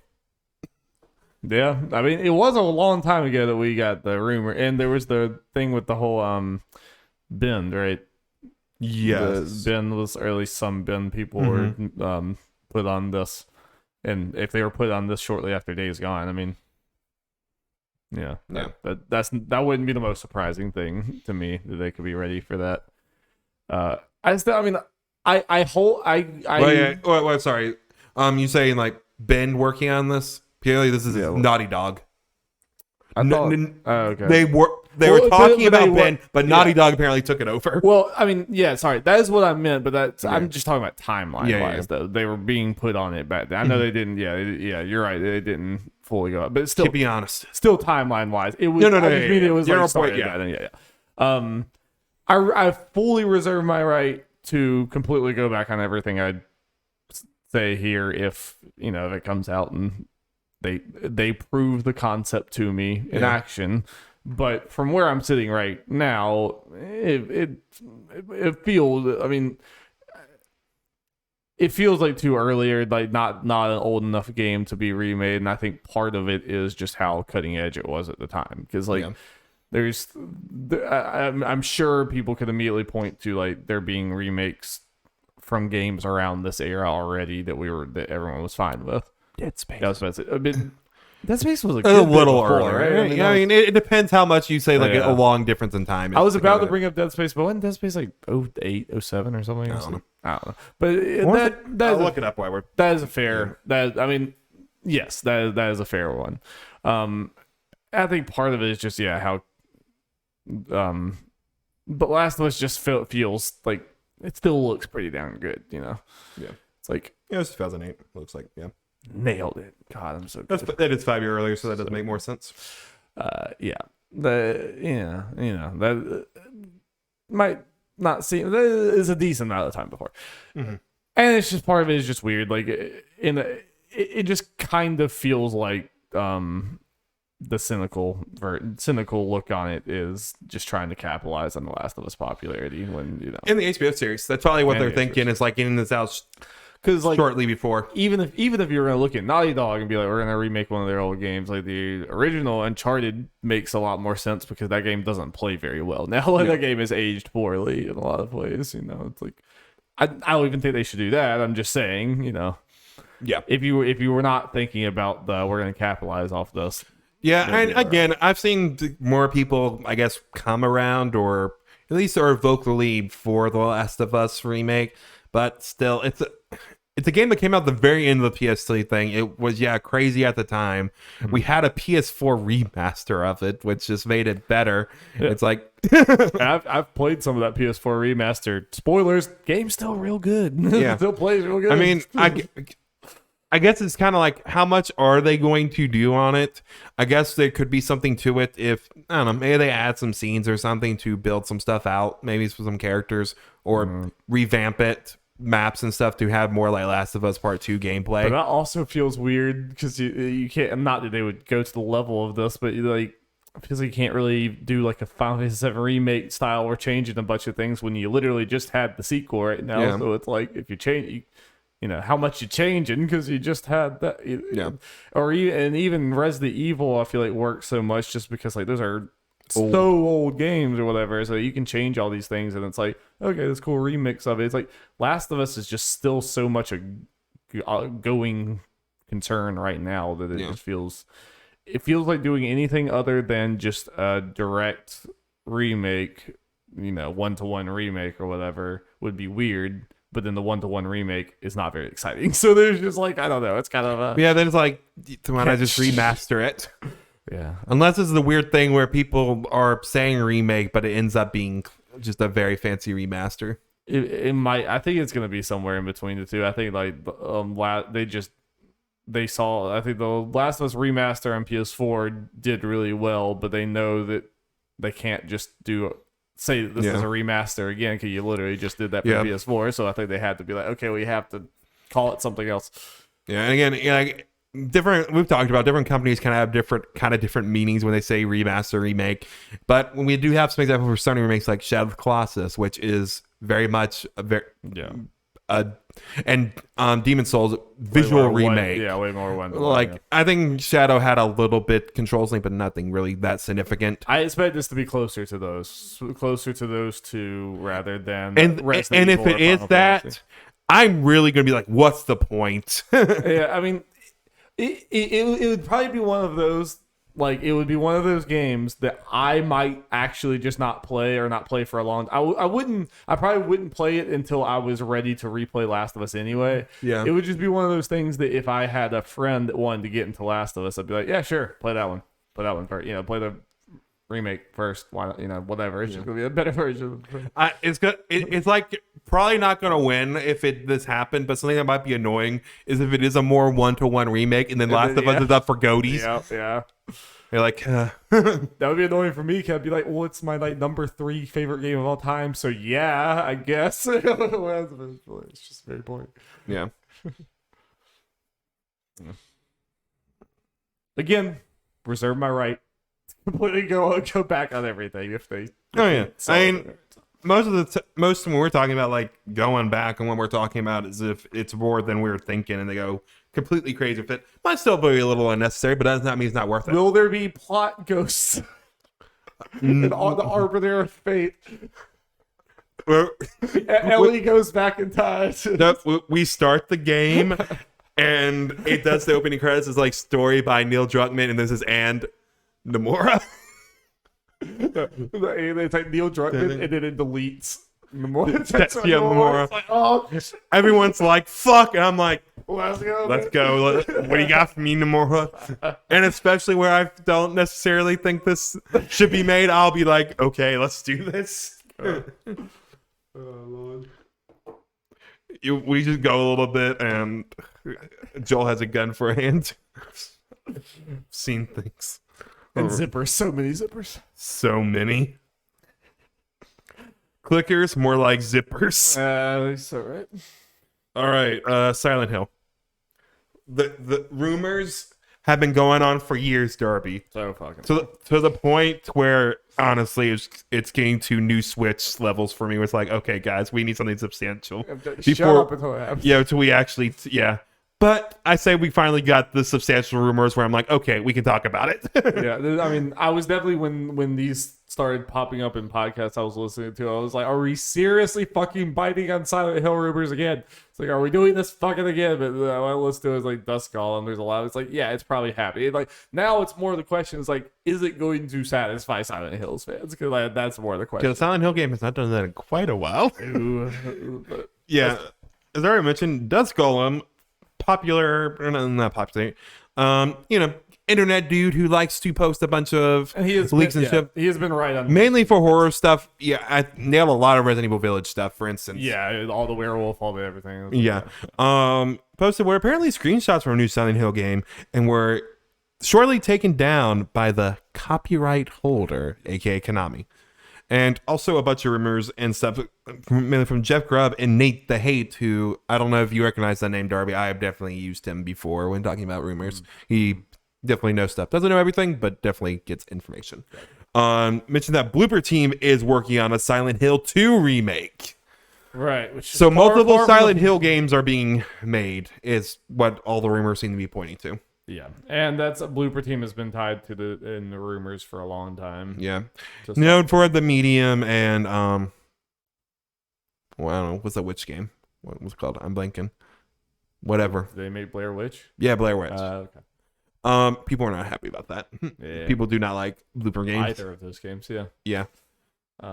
Yeah. That's more of why I'm like, is it gonna actually satisfy people? And like the good news is there are multiple games to potentially try to hit being good. There are, and there was also the one of the composer from the old Silent Hills also said that he was working on something, and it's like it's the one that you want or something. It's the one you've been waiting for, and it's like, okay, well, this is something's happening. At this point, something is happening. It's just I don't know how to predict this. It's like impossible to like. There's no reason to have I hate to be so dour, but there's no reason to have confidence. Complete. I mean, there's no reason to be. You shouldn't be completely pessimistic either. Yep. But there's no reason to have full confidence when Konami hasn't. They've barely made any games recently, and what they have is usually bad. Except for Yu-Gi-Oh! Master Duel. Let's go. Yu-Gi-Oh! Master Duel. But like Metal Gear Survive was like, I mean, it was like Metal Gear 5 was the last good game they made, and it was a Kojima game, and he's gone. It's like that's. there's no reason that like they have to prove to you Yeah. to have optimism. But we've seen Square and Capcom and a lot of these companies be in complete like dire straits. We've seen Resident Evil be in the toilet as a franchise, and then now it's like, oh yeah, every Resident Evil property is great. Like, what are you talking about? It's like that was not the case. 5 is a masterpiece. That was not the case. So it could be good. It absolutely could be good. You could get the right people on it who, even if the parent company's bad, you could still make a good game out of it. It's just, I also am not going to be very surprised if it comes out and Silent Hill fans are not pleased. Like, would that shock you in the least? Hell no. Okay, question. Do we see this at Keighley? Or one of these things, potentially? Is it like potentially one of the bigger thing? It could be. Yeah, I mean, it's one of those, like, we have no clue how long this has been made. It's probably been made for a while at this point. Like, if it's real, then it's probably been in the works for multiple years. Oh, wait. It would not be a Keighley. Keighley has a vendetta against Konami because of Kojima. I mean, you're probably not wrong. Yeah. It just hasn't affected him because he has no reason to actually do anything Konami related in years. He was gonna have a huge Master Duel blowout. You're right. If it wasn't for that. Oh shit, he's gonna announce a new Dark Magician set. I'm ready. I'm just wondering if we probably do hear it this year. But I mean, I feel like a fool banking my bet on any Silent Hill Konami thing. You know, that's a easy way to lose a bet. True. Speaking of bets, did you ever play Silent Hill back in the day? No. Oh, okay. Yeah, I didn't either. No. But speaking of bets, let's talk about PlayStation's bet on new PlayStation Plus. We've got more information, Darby, as PlayStation likes to put out sometimes, but they should talk about their games. Their actual games. Anyway, they have revealed a list of games that are going to launch a new PlayStation Plus. It's not all encompassing. There's going to be more because it's probably like 700 or some shit. But we got them games. And we got some including Red Dead Redemption 2, Assassin's Creed Valhalla, Ghost of Tsushima Director's Cut, Returnal and shit are on there. Red Dead Redemption 2 is obviously a big one, but I'm curious if it's probably going to be like every other Rockstar game on one of these services, and it's probably going to be there for like 2 months. Yeah. It's just an ad, basically. Pretty much. And it's like, hey guys, we got Red Dead and it's gone. And they've talked a little more about the time-limited game trials. Right. That I hope just become a norm. Should just be a thing, yeah. Yeah. And mentioned some of the games are going to be Horizon Forbidden West, Cyberpunk 2077, and WWE 2K22, among others. And then we got a giant list of games. Not going to read through all of them. Obviously, I'm just going to kind of skim through real quick and see if any stand out. Obviously, like the PlayStation 4 and PS5 games are most of which a lot of the Sony first-party games that aren't like really, really new, or at least the big ones like Returnal's on there, which I'd say it's a big one. Yeah, I was about to say, it went newer than I thought. Yeah, Destruction All Stars. It's just not like the giant AAA-ish ones. Like, yeah. It's basically almost everything through Returnal. Oh, well, I can't find this. Miles Morales is on there, so I'll give him credit for that. Yeah, that's what I mean. I think it literally is pretty much everything through Returnal. Yeah. Like, it's not a bad list of game by any means. Even like some of the third-party stuff on here that's listed so far are some really good games. Control's on there. Celeste. Final Fantasy 15. Let's go. Hollow Knight, which many people have. Knack's on there, but not Knack 2 for some reason. Odd. Yeah, there was a few of those. Like Resistance 3 is on there, but like none of the others. Oh yeah, this is the PS4, PlayStation 5 games, and then they talk about classic games that are going to be like Ape Escape 1 and 2, Ark the Lad, Dark Cloud 1 and 2, all the Jack games, but none of the Sly games. True. And something very important. Some of the games, like Siphon Filter, and I think Wild Arms 3 and a couple other PlayStation 1 games are going to get trophies added to them for this. So obviously that is nothing for us, but for people more into that, I think that's a really cool addition to it. Yes. So hopefully this stuff is crazy and they add a bunch of cool shit. Yeah, I'll say overall, like when the list is read and everything, it's like I mean I think there definitely is if you were like a kid or something or a parent buying something for a kid or whatever, and you just want to buy them the PlayStation. That's your game thing. You're playing that. Like you don't have a PC or an Xbox or anything. You just have a PlayStation. I mean, I think we come at this from a very hardcore gamer lens, and like all the best games that we could we kind of almost skim past a lot of games because we've already played them. Yeah. But if you hadn't played them, yes, subscribe to this service and you will, even if you just play the big Sony games and some of the big third-party games, that's gonna take you a long time. There's almost all of the games, most of the games that I would recommend someone who just bought a PlayStation to get are on this list. Very important. I saw the whole Infamous series. Get on that shit. So I think this is a worthwhile thing to get if you didn't already have Game Pass, if you're just on the Sony ecosystem. I mean, do you agree? I mean, I think it's a very good list of games. Or if you're someone who has just had an Xbox is like, well, I could get this and then have a lot of the big Sony backlog or whatever. Yeah. You wanted to get a PS5 or whatever for cheap. Yeah, I'm not gonna get it because again, I've played almost all the games that I'm really interested in on here. Yeah. But for sure, I think I would recommend this to someone who's a little more casual to just get in because you're. Really... I mean, it's like with Game Pass. To me, the mindset of it's $120 a year or whatever. It's if you just play a couple games on this thing a year. I mean, obviously not going to be brand new games, but even then, if you go through a couple of them, it's worth it. Yeah, if you haven't played the new God of War, you hadn't played The Last of Us, you hadn't played the Spider-Man, Miles Morales, hadn't played Ratchet and Clank, you're gonna spend less money by just doing this and playing through all both of the Horizons.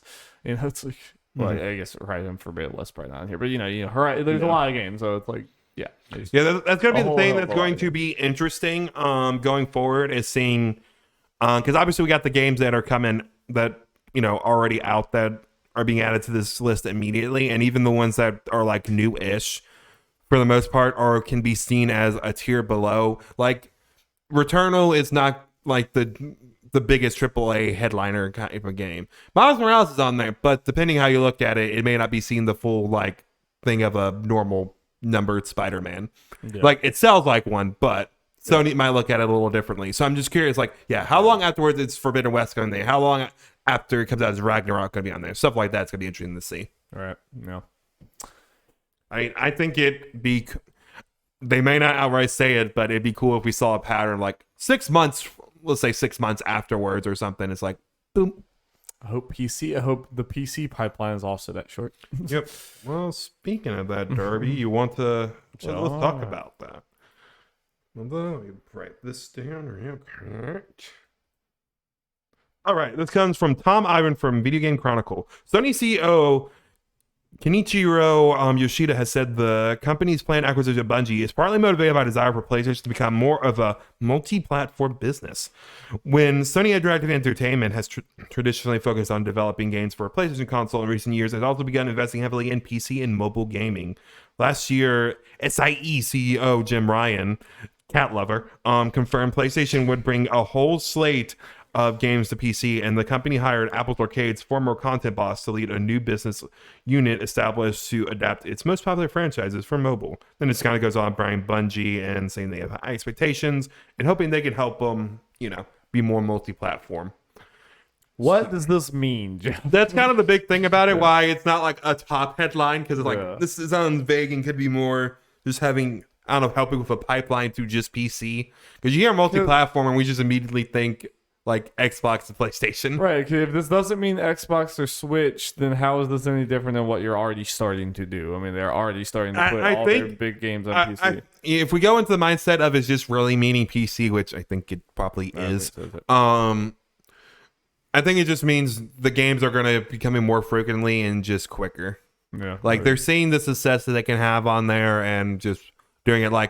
I get not putting, I can get from a business standpoint with the money they put into these games, not putting your games on new PlayStation Plus, as much as I would love for that to happen. But I feel like there's less of an argument of that for PC. People will try to make it, but you can definitely make more money if you just put the game also on PC at launch. Yeah. I feel like the people that are the number of people that are probably buying PlayStation 5 just for that kind of stuff or whatever probably shrinking a little at this point. Yeah, there's probably a lot of PC players that would, they jump at the new God of War. And you probably would see like the new God of War sales balloon up even. Or even if you crazier. don't do it necessarily right away, and again, like I was saying, like have a little window like after the fact, whatever it is. Like if I they need to get that pipeline kind of more flowing and be more consistent with it. Because right now, like we talked about, it's craziness. I'm still, I don't have a PS5 yet. If I know it's like 6 months after it's coming, these games are coming to PC, I'm probably never going to get a PS5.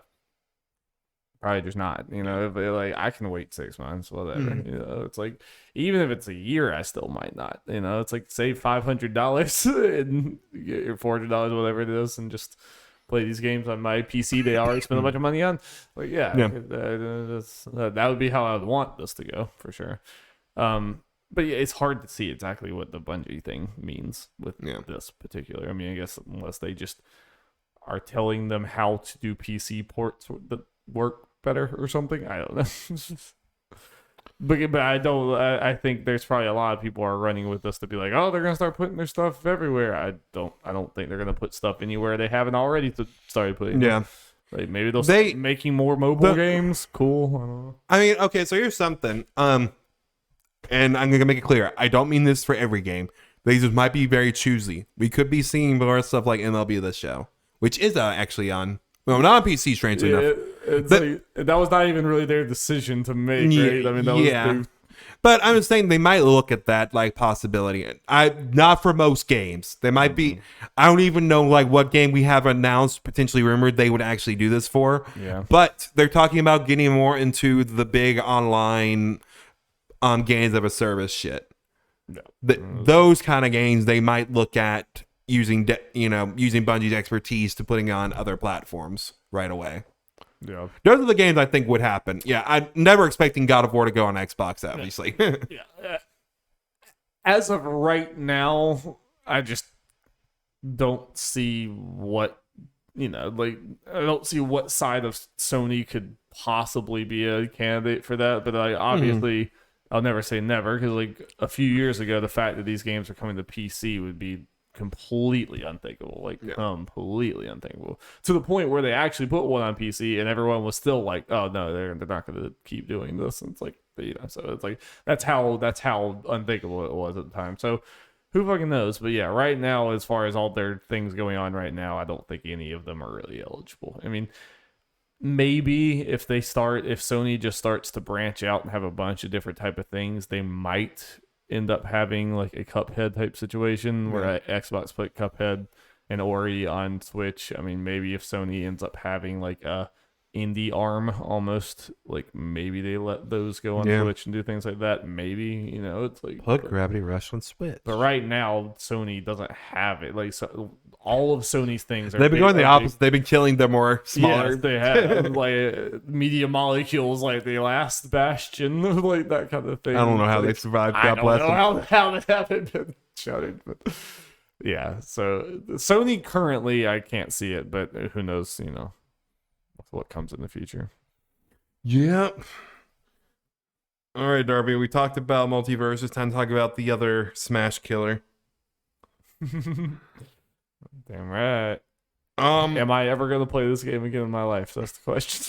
That is the question in everyone's mind. Nickelodeon All-Star Brawl. We finally got some new information. We got some DLC announcement. We got Jenny from My Life as a Teenage Robot out now. I have played this girl. Hugh Neutron from Jimmy Neutron. And Rocco from Rocco's Modern Life were announced as DLC. So yeah, Jenny's out. Hugh's coming in the summer, and Rocco's coming out in the fall. Is the pipeline right now for Nick All Stars. Hugh is a very interesting pull. It's a mean pick. It's fine and dandy as long as Jimmy doesn't get in there. Yeah, I'm very curious, what their plans are past this, because I get it. Finding game characters is hard, but this is in a year. Yeah. Well, what'd you think about Jenny? She's a lot of fun. She's honestly as far as what it looks like.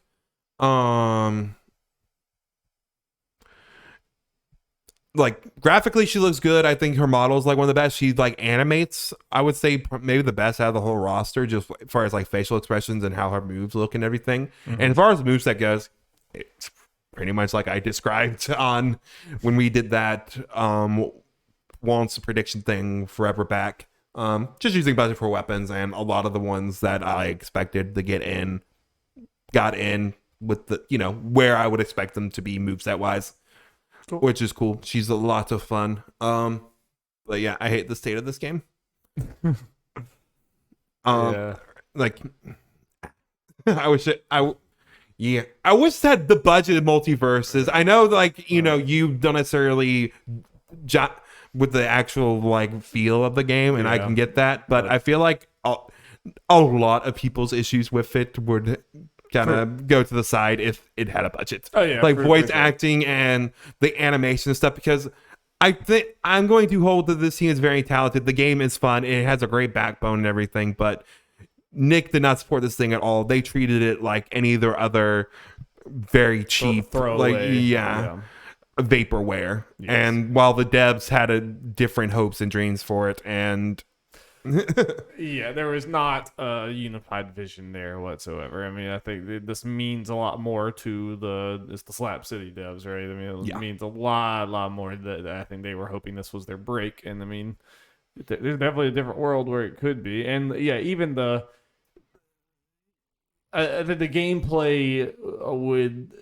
gameplay like works and fits to enough people to where this game should be bigger than it is with that. Like, just because I hate that I just can't like put my heart and soul behind joining you and being like really, I am upset about this and everything, and I'm upset about the way this game was treated or whatever, but it's like, yeah, I'm definitely coming from I don't really enjoy the gameplay itself, so even if it got the budget, I still don't think I would like this game. So like that's why I can't, like, you know, like PlayStation All-Stars, me and you were both heartbroken about how that's going or whatever, so I can't join to that level. But I mean, yeah, this game could be way bigger, you know, because I'm a weirdo. It's like I'm the one that has the problem. I'm just picky with these games.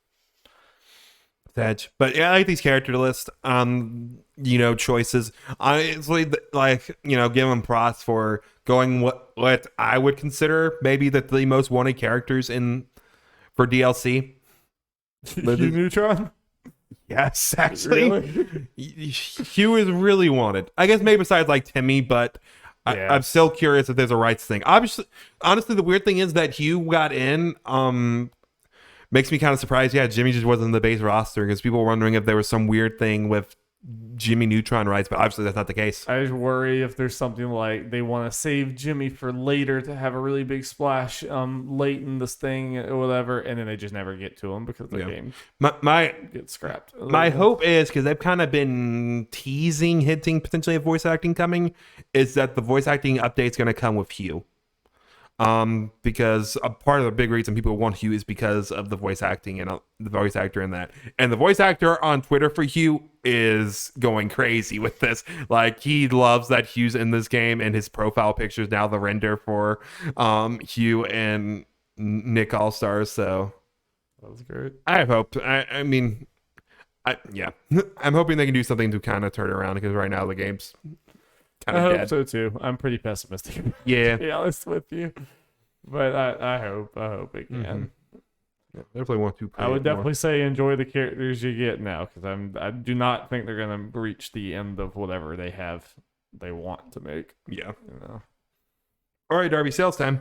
Sales time. I got a lot of shit here. A lot of it is mainly Nintendo, because they had their quarterly stuff, but we're gonna go through it. Switch now. 107.6 million, Darby. The Switch has now passed PS1 and Wii to be the fifth best selling game console of all time. That's counting handheld, only trailing the PS4, which it should be by probably the relatively soon. The original Game Boy / Game Boy Color, the Nintendo DS, and the PS2. Sorry, I don't like this multiverse slander in the chat. The only thing worse than multiverse is Nick All-Stars. Well, it is worse than multiverse, but multiverse is very good. Excuse me. Go back to the top where we talk about our opinions. Yeah. But, you know, hey, everyone has their opinions. Yeah, that is fucking wild. I mean, the Switch is just. I want to go back to 2017 and tell ourselves just how successful the Switch is gonna be. Yeah. Because leading up to it was like, all right, this better be successful, but it's like, I don't know. Yeah, who knows? Yeah, I remember having like hope. It's like, okay, I think the concept's good, but yeah, let's see how it goes. And yeah.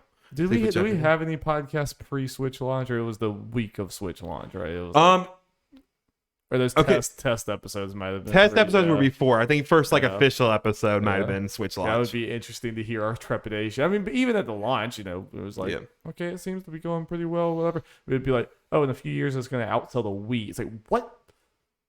Still going strong. So yeah, it's going to heavily outsell the Wii. I mean, like, by the end of it, I mean, it's going to outsell it by a good margin by the end. Because I mean, that was the Wii's life. That was the Wii's sales in like 10 years or something to get there. Like, this happened in 5, right? So it's like, wow. Mario Kart 8 Deluxe 45.3 mil. Animal Crossing New Horizons 38.6 mil. Smash Ultimate 28.1 mil. Damn. Breath of the Wild 26.5 mil. Man, it's wild to me just how close Smash and Zelda are.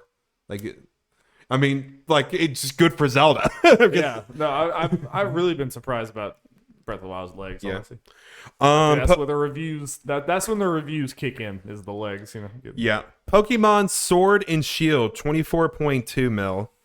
Mario Odyssey 23.5 mil. Super Mario Party 17.7. Pokemon Diamond and Pearl 4.6 mil. Let's see, I'll jump around a little more. Ring Fit getting to 14 mil. Pokemon Legends Arceus in a little over 2 months, 12.6 mil. It's not bad. Oh yeah, also important to note, the Pokemon Diamond and Pearl remakes, best-selling remakes for Pokemon already. Just Switch bump. Yep. Kirby and the Forgotten Land in 1 week, 2.6 million. Already halfway to being the best-selling Kirby. Wow. And it's already like probably the second best at this point, just because there's a big jump off after the top one. It's good to see. I mean, not the most surprising, but good. Yeah, so probably potentially, who knows? Because it's only a week. By next time we get these financial data from Nintendo, it might be about to surpass it. Who knows? Splatoon 2, 13.3. Let's see. Metroid Dread, 2.9 million. For Metroid. Not bad, right? I mean, that makes it the best-selling Metroid game. I was about to say, Metroid's pretty niche. So. Yep. That's pretty good. I'm curious, like, if it nails it and as good as people want, how big potentially Prime 4 could be, just because of the type of game it is. Did Prime back in the day outsell? Is Prime was the best-selling game before this? I figured. Yeah. So yeah. So I think it could sell. A lot of hopes on that game. New Pokemon Snap. 2.4 million. Let's go. People love taking those pictures. Other important notes related to Nintendo. One other one. Pokemon as a franchise sold over 30 million during the last fiscal year. Well, the rich get richer. How fucking much is Scarlet and Violet going to sell? A little bit. just a wee bit. So yeah. Nintendo doing very well. Some other little tidbits. Elden Ring, as of March 31st, has passed 13.4 million. We got a certified hit on our hands, boys. Yeah. They talk about Arceus sold like 12 million in 3 months. It's outsold Arceus. This sold in less time. Yeah, in like a month. Yeah. It's wild. Yeah. Monster Hunter World is past 18 mil. Resident Evil 7 past 10 million at 10.8 million. Wow. Monster Hunter Rise is at 9 million after about a year. Village has reached 6.1 million. Resident Evil Village. Sounds about right, yeah. Monster Hunter Stories 2 has sold 1.5 million. Good for that game. Pretty good, yeah. Okami HD, 1.9 million. Feels good. Ace Attorney Trilogy, 1.6 million. Let's go. That's high. That's high for Ace Attorney. That's good. Mega Man 11, 1.5 mil. Nice. And the PS5 is at 19.3 million.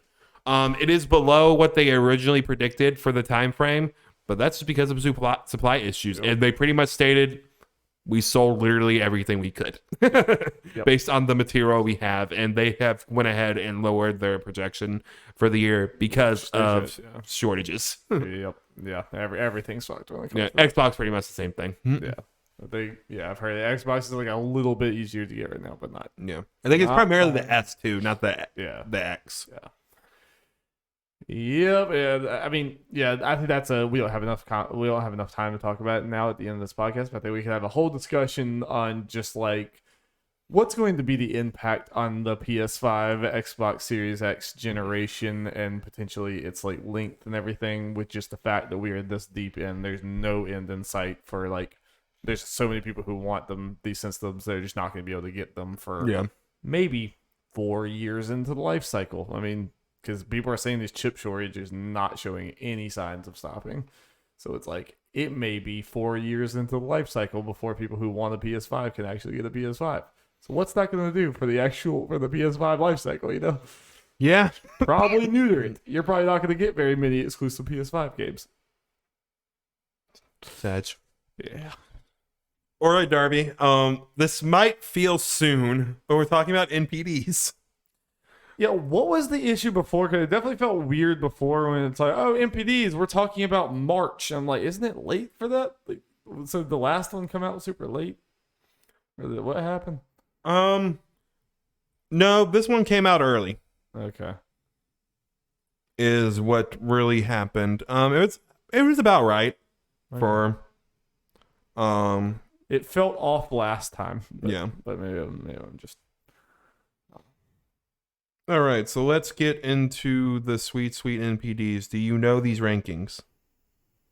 I have heard them, but I don't remember them. They might start coming back to me when I hear it. But what's number one? New game. Elden Ring is number 2. It is. You're correct. Number 1, new game. You might have played it.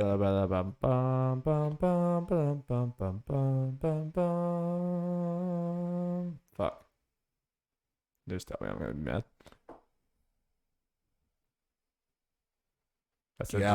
Star Wars. Oh, okay. Lego Star Wars was the best-selling game in April 22. Also debuted the number 2 best-selling game of 2022 year to date. Damn. So it's sold more than Pokemon Arceus. Though that has no digital sales, which hurts it too. But yeah, that's kind of why the NPDs are a little annoying. But Lego Star Wars: The Skywalker Saga achieved the highest launch month dollar sales for any Lego title in history. After 1 month, ranks among the top 6 best-selling Lego games life to date. Damn. Yup. Oh yeah, and it is also the first game in over a year to be the top selling Switch game. The third party's top selling Switch game, because you don't really first party games. Right. Yep. Elden Ring, like you said, was number 2. Elden Ring is still the best selling game of 2022. And it has surpassed Call of Duty Vanguard to become the best selling premium game of the last 12 months. I remember that is the big news. That might sound confusing, so let me put this straight. In the US, Elden Ring has sold more than Call of Duty Vanguard just straight out. They're allowed to do that? Apparently. Yeah, that just simply doesn't happen, right? Yeah. Like, I can't even imagine what the last game to do that would have been. Red Dead? It's probably something. It'd probably have to be something like that. Yeah, Elden Ring is just way more of a hit than we ever would have ever thought. Yeah. I said, we got to take a fat L on that one for sure. Yep. Big old fat L. Yep. All right, other shit. Number 3, MLB The Show. It actually went up a spot. Oh, yeah, wait. That's partly, I think, because only one version was available during the March. It was only like the deluxe edition technically came out during that period, but now the real editions are out, like the regular editions. So, yeah, that's good for it. It's kind of its real launch month. Yep. Kirby only dropping 1 spot to number 4. That's wild, yeah. You'd love to see it. That's amazing. You can go, you beautiful pink puffball. Okay, the other new game of the month, Darby. Something you also bought and have played.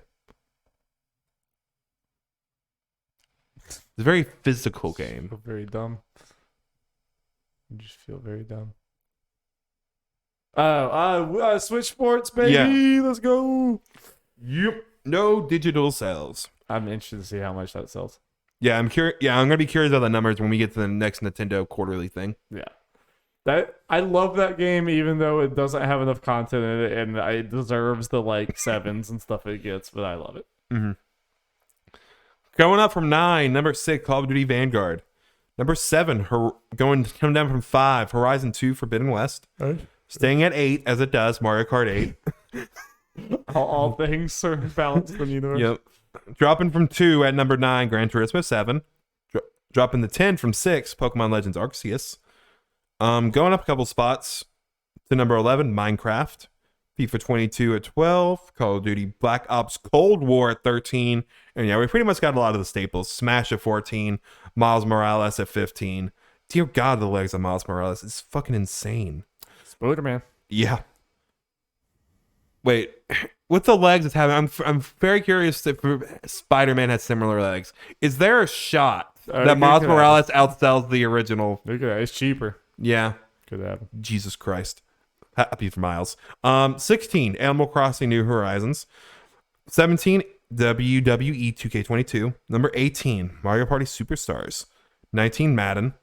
And number 20, dropping from 11, Tiny Tina's Wonderland. That game's not doing very well, right? What? Tiny Tina's Wonderlands, for being a Borderlands game. Like that just Second month dropping from 11 to 20.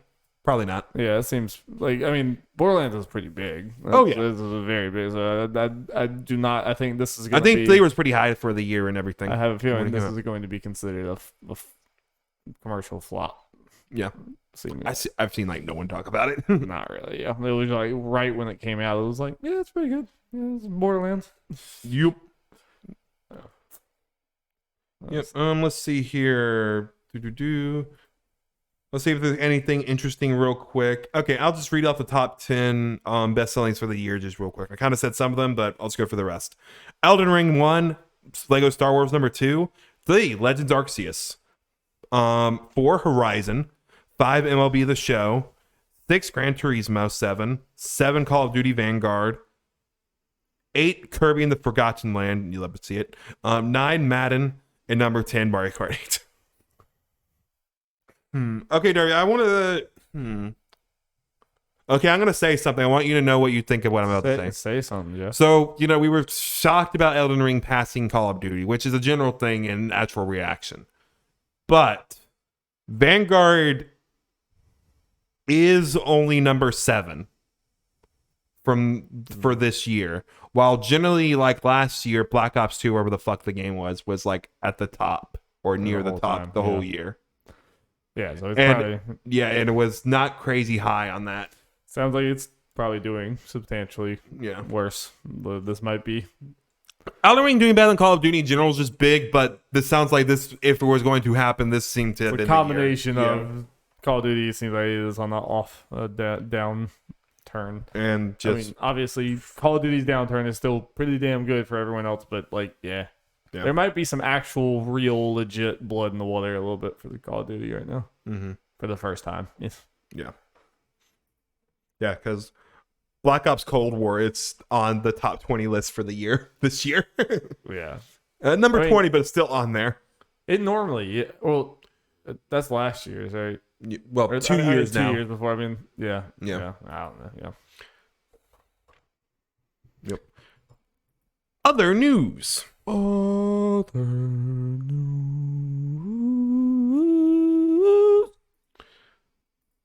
got a couple things on here that could have been their own stories, but we'll skip through them. Norman Reedus. Norman Reedus seems to pretty much confirm Death Stranding 2 is happening. I wonder if Kojima's happy about that, Norman. So it seems to be one of those things where it's a disconnect between TV actors and normal video game, because what's the big deal? Because like movie and TV shows, they're now so far in advance, and like nothing of it. But video games are so secretive. So I understand like the general disconnect.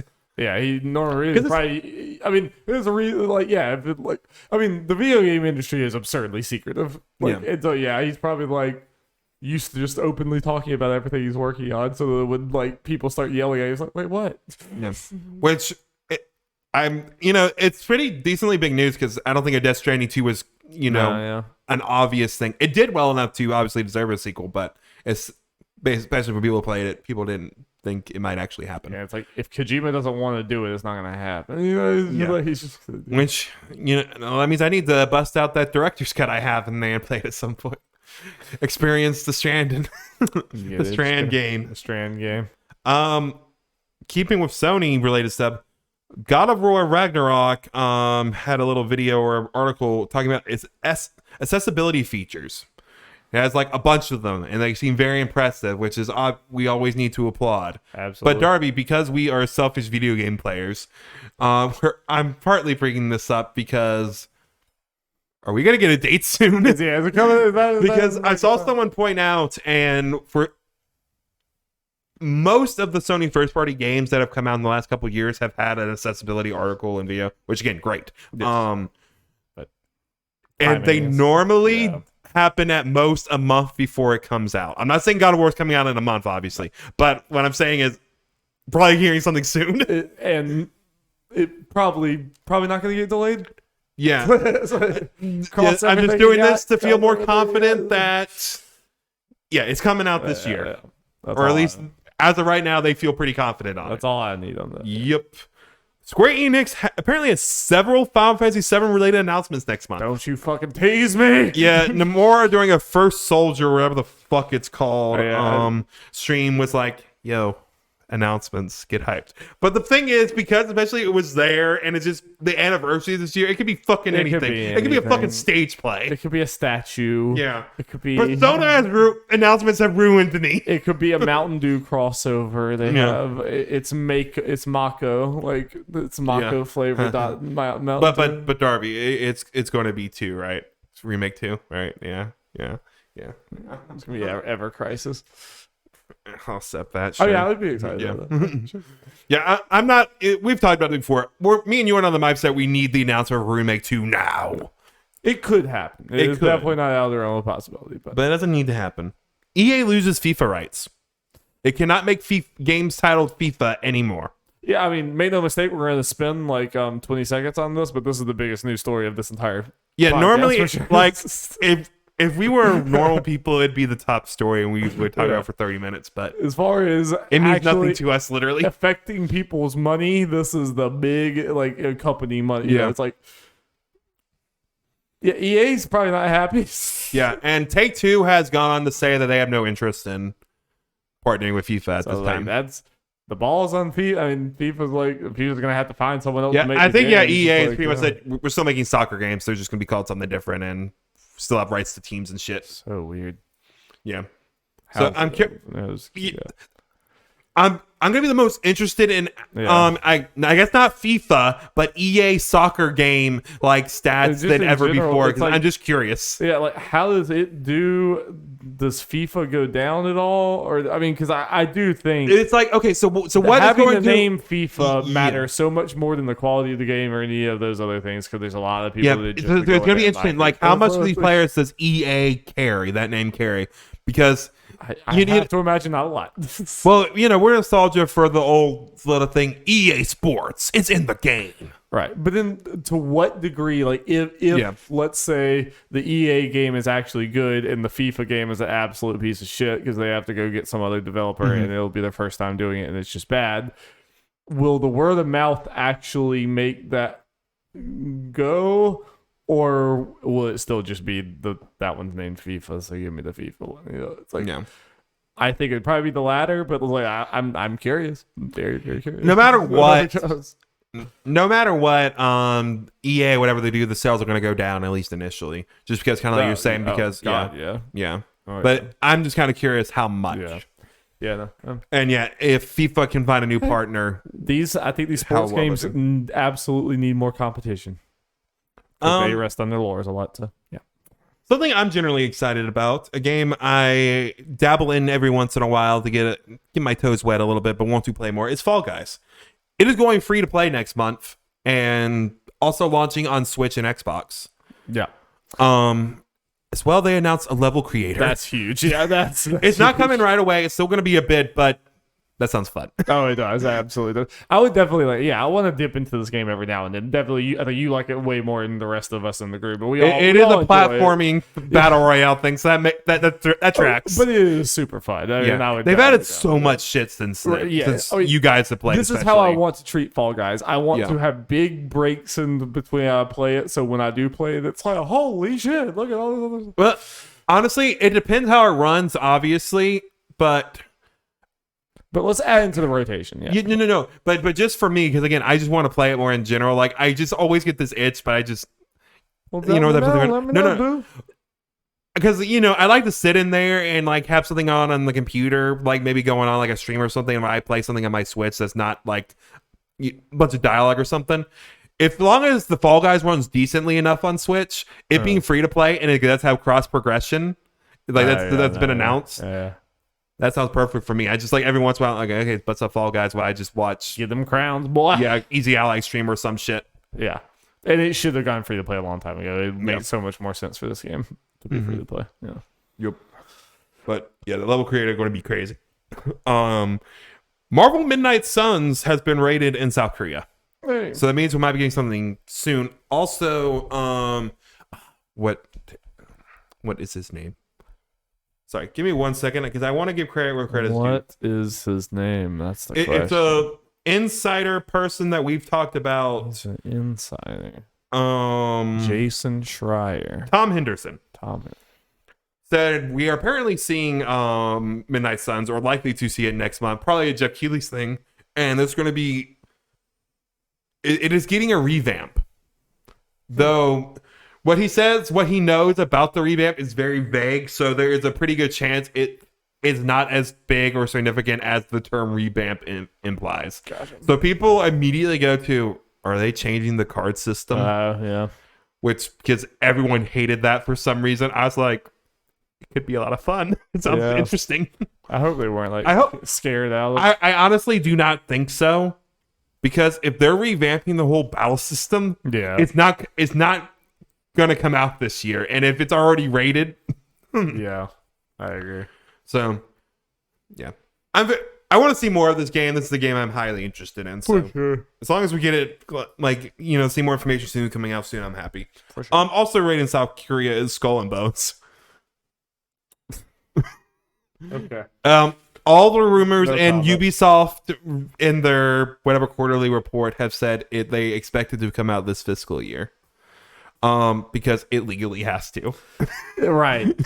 That's the stinger. In some way, shape, or form. No one's had any expectation of this actually being good. Oh no, God no. Except for Don. Poor Don. Something exciting. In a way, I don't know how to take this, Darius. I'm curious what you think. Dead Space is apparently coming January 2023. That is officially announced.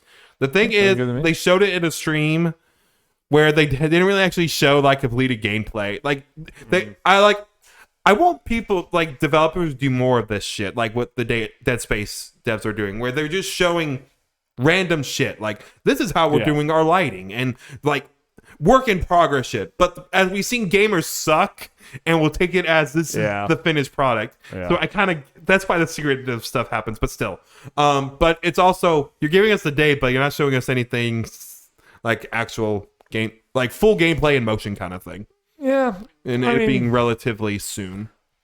I'm not saying I'm worried about the game. I just kind of want to see it. We had like RE2 remake and RE3 remake both had insanely small. Oh yeah, but when they were shown, they showed a trailer with gameplay in it.